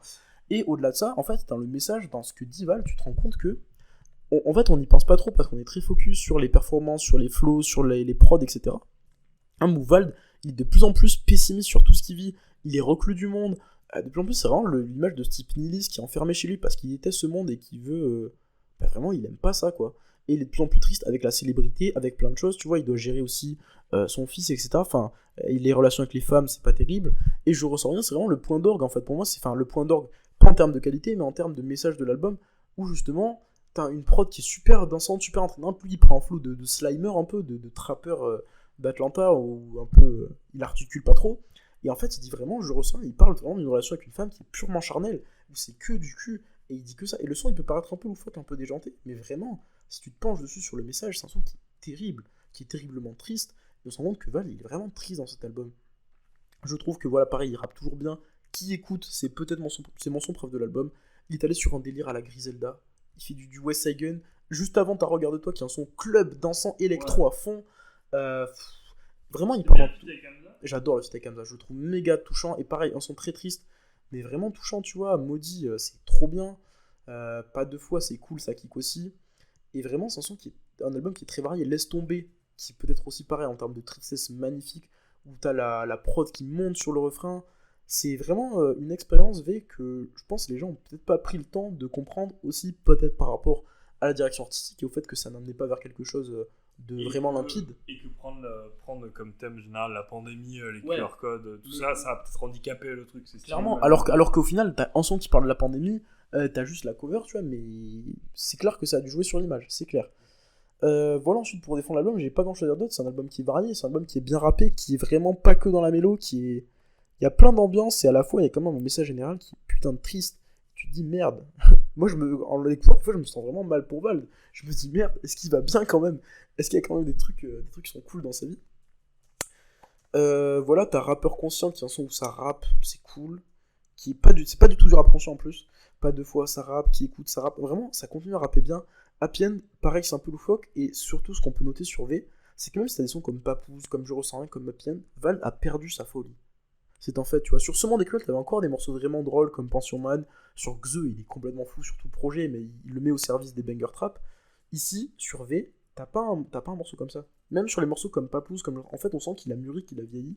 Ou alors que peut-être simplement, le monde l'a déshumanisé carrément. Il arrive même plus à retrouver cette folie qu'il avait sur les précédents projets. Et c'est peut-être ça aussi qui a fait que les gens sont moins clients, parce que Val est trop sérieux aussi sur cet album, parce que c'est pas ce que les gens ont envie d'entendre, et que c'est quelque chose de très varié, il n'y a pas forcément une couleur qui domine, et c'est peut-être un peu simpliste, en tout cas par rapport à ce qu'il pouvait proposer. Et qu'au niveau des prods, ça peut être critiqué aussi, je suis d'accord. Les prods sont pas toujours au top, je trouve que vraiment il y en a des très bonnes, Regarde-toi, c'est fou, Qui écoute, c'est trop bien, Là faut le faire, c'est génial. Mais c'est vrai qu'au niveau des prods, c'est un peu générique. Ça, c'est clair, je peux comprendre. Mais voilà, je trouve que dans l'ensemble, Laisse tomber, pareil, c'est magnifique. C'est un album qui est très bien. Clip avec Big Flo, exactement. C'est super drôle. Mais voilà, je trouve que c'est vraiment un bon album que j'aime vraiment bien et qui est peut-être mon deuxième album préféré de Val, derrière Xe, qui est pour moi mon classique de Val. La réédition aussi VV5, il a reçu une réédition en fin d'année où justement il a compris, on le reprochait qu'il rappait pas assez, alors que du coup il a rappé. Mais justement. Un peu ce qu'a fait Dino, c'est qu'il va à Paris, on lui a dit bah Stamina, tu chantes. Ouais, c'est ça, alors que c'est faux pour les deux. Et justement, je trouve qu'il s'est un peu perdu dans VV5. C'est une bonne réédition, enfin, pas mauvaise. Mais je trouve qu'en fait, il y a du rap, mais là justement, on sent vraiment le côté un peu forcé, tu vois, où il s'est dit, ils veulent que je rappe, je vais rapper. Et je trouve que, ouais, la cover, pareil, j'aime pas du tout. Mais je trouve que voilà, il s'est un peu, même si t'as des sons de fou comme Rough Riders, comme Satan 3, comme Microphone Check, où il rappe sur une prod à la Jul, tu vois. Mais le reste, en fait, je trouve que ouais, c'est un peu générique et que c'est dommage parce que ça dessert un peu l'album de base et qu'il a écouté les critiques, mais je trouve que c'est plus qu'il me saute, ça sent que c'est un peu forcé. Alors que sur V, se sent qu'il fait kiffer. Et lui, il a encore dit, tu vois, que c'était son album préféré, lui, que lui, c'est juste ce qu'il avait le mieux réussi, tu vois. Voilà. HL, je te repasse le micro, j'ai beaucoup trop parlé encore une fois. Non, c'était super, on doit être à 1h40. 1h41 Non, mais j'ai vraiment pas grand chose à rajouter. Non, j'ai vraiment pas grand chose à rajouter. Puisque, en fait, t'as tout dit, que même V, c'est un album que j'avais écouté qui m'a pas beaucoup marqué à titre personnel. Mais ça me fait peu. Voilà, je n'ai pas d'avis, ma foi. Vas-y. Le seul truc que j'ai rajouté, c'est que, voilà, ma seule déception, c'est que bien sûr, qu'il y a un banger drill sans nom, est un bonus, un peu comme trophée sur Xe, et aurait totalement dû être à la place de Pandémie. On aurait dû mettre Sushi sur les plateformes dès le début, et à la place de Pandémie en track 2, mettre Bien sûr, qui est, je pense, bien plus adapté pour être un track 2, être le hit de l'album, et le propulser vers bien plus haut et lui donner une autre image. Je pense que ça aurait été quelque chose qui aurait pu faire beaucoup bien l'album. Ce n'est que mon avis. C'est très malin. Et tu trouves... Alors, j'ai rien à dire sur V, et même j'ai rien à en faire un épisode qui est beaucoup trop long avec lui, mais est-ce que tu trouves que du coup le public est ingrat? Parce que Stamina ça rappe, V ça rappe, qu'est-ce qu'on a d'autre? Ledma c'est quand même de la bonne musique. Non mais Ledma c'est un autre débat. Ledma c'est un autre débat, Grand Cru c'est un autre débat. Est-ce que tu trouves qu'on est un public qui est ingrat désormais? Le vrai problème aujourd'hui, c'est que déjà tout s'est démocratisé, tu vois, évidemment. Et en fait, le truc, c'est qu'avec les réseaux sociaux, tout va vite. N'importe qui peut donner son avis sur n'importe quoi, en fait, tu vois, sans forcément réfléchir, écouter plusieurs fois l'album. C'est totalement ce qu'on est en train de faire, hein, mais juste oui. on Par ailleurs. Mais ce que je veux dire, c'est qu'en fait, aussi, on est trop, je pense, virulent, enfin, pas dire virulent, mais pas ingrat avec les artistes, mais on en demande peut-être trop, tu vois, aussi, parce que c'est des artistes et que des fois, ils ont envie de faire ce qui leur plaît, tu vois. Évidemment, si le public refuse d'entendre des choses parce que c'est trop uniforme, ça leur plaît pas, et c'est totalement tout à leur honneur de refuser aussi quelque chose qui je jugerais médiocre. Après, moi je pense que la musique c'est un art, que le rap c'est un art, qu'il n'y a pas vraiment d'objectivité dedans, et que voilà, pour moi c'est des mecs, en tout cas Dinos et Vald, sur leurs albums qui ont vraiment travaillé leur truc. Tu vois, Vald il a mis 2 ans, Dinos ça peut mis un peu moins de temps pour faire Stamina, mais c'est toujours des albums qui rappent de fou. Et donc, c'est pas, je pense que le public est ingrat aussi dans le sens où la société a changé et la manière d'écouter le rap et de consommer le rap a changé. Dans le sens où avant, tu vois, t'avais un album tous les 2 voire 3 ans et les gens prenaient le temps, tu vois. Il y avait un mec qui disait les gens ils achetaient le CD et même s'ils aimaient pas, ils se forçaient à aimer parce qu'ils réécoutaient. Je dis pas que c'est le bon mode de consommation, hein, clairement pas, mais juste qu'aujourd'hui en fait, un artiste il sort un album qui est jugé décevant, finito. Un artiste sort 3 sons qui sont jugés décevants, finito, tu vois. Et j'ai même lu un tweet qui disait est-ce qu'on n'est pas en train d'assister au déclin de SCH et Vald? En mode bon les frères, laissons-leur le temps aussi de se reposer, de faire des projets, ils ont peut-être envie de partir vers une autre musicalité, et si ça plaît pas, bah ça finira par pas plaire et par décevoir, évidemment. Maintenant je pense que aussi, si les gens aussi ont pas aimé, c'est parce que c'est des artistes qui étaient beaucoup attendus, et parce que ça veut dire qu'ils ont créé quelque chose quand même au début qui était fou, et je pense qu'aujourd'hui tout va trop vite, et on laisse pas le temps, tu vois, aux albums de se reposer. Regarde Labrador Bleu, tu vois, peu de gens l'ont écouté parce qu'il y a aussi beaucoup trop de trucs qui sortent, et je pense que les rares gens qui l'ont écouté sont peut-être pas revenus dessus alors qu'il aurait fallu. Et pour moi c'est pareil pour V et Stamina, même si Stamina je pense que quand même ça a connu un gros succès. V j'ai l'impression qu'aujourd'hui plus personne n'en parle alors que c'est vraiment pour moi un très bon album, un de mes préférés pareil de 2022. Et ben voilà, moi j'ai pas vraiment d'avis. Ouais. Parce que je saurais pas estimer si ça va trop vite ou pas, et même si ça, en fait l'idée que ça va trop vite me fait un petit peu peur, parce que comment est-ce qu'on peut stopper tout ça en fait, comment est-ce qu'on peut ralentir. Mais aussi moi juste un truc qui m'énerve, c'est j'aime pas la méchanceté, voilà, j'aime pas les gens. Tu vois, t'as un artiste qui fait un produit chez lui pendant 1 an, qui travaille un truc de fou, pour au final se prend juste des insultes gratuitement, tu vois. Les avis constructifs et les gens qui écoutent, qui disent j'aime pas pour telle raison, ok, très bien.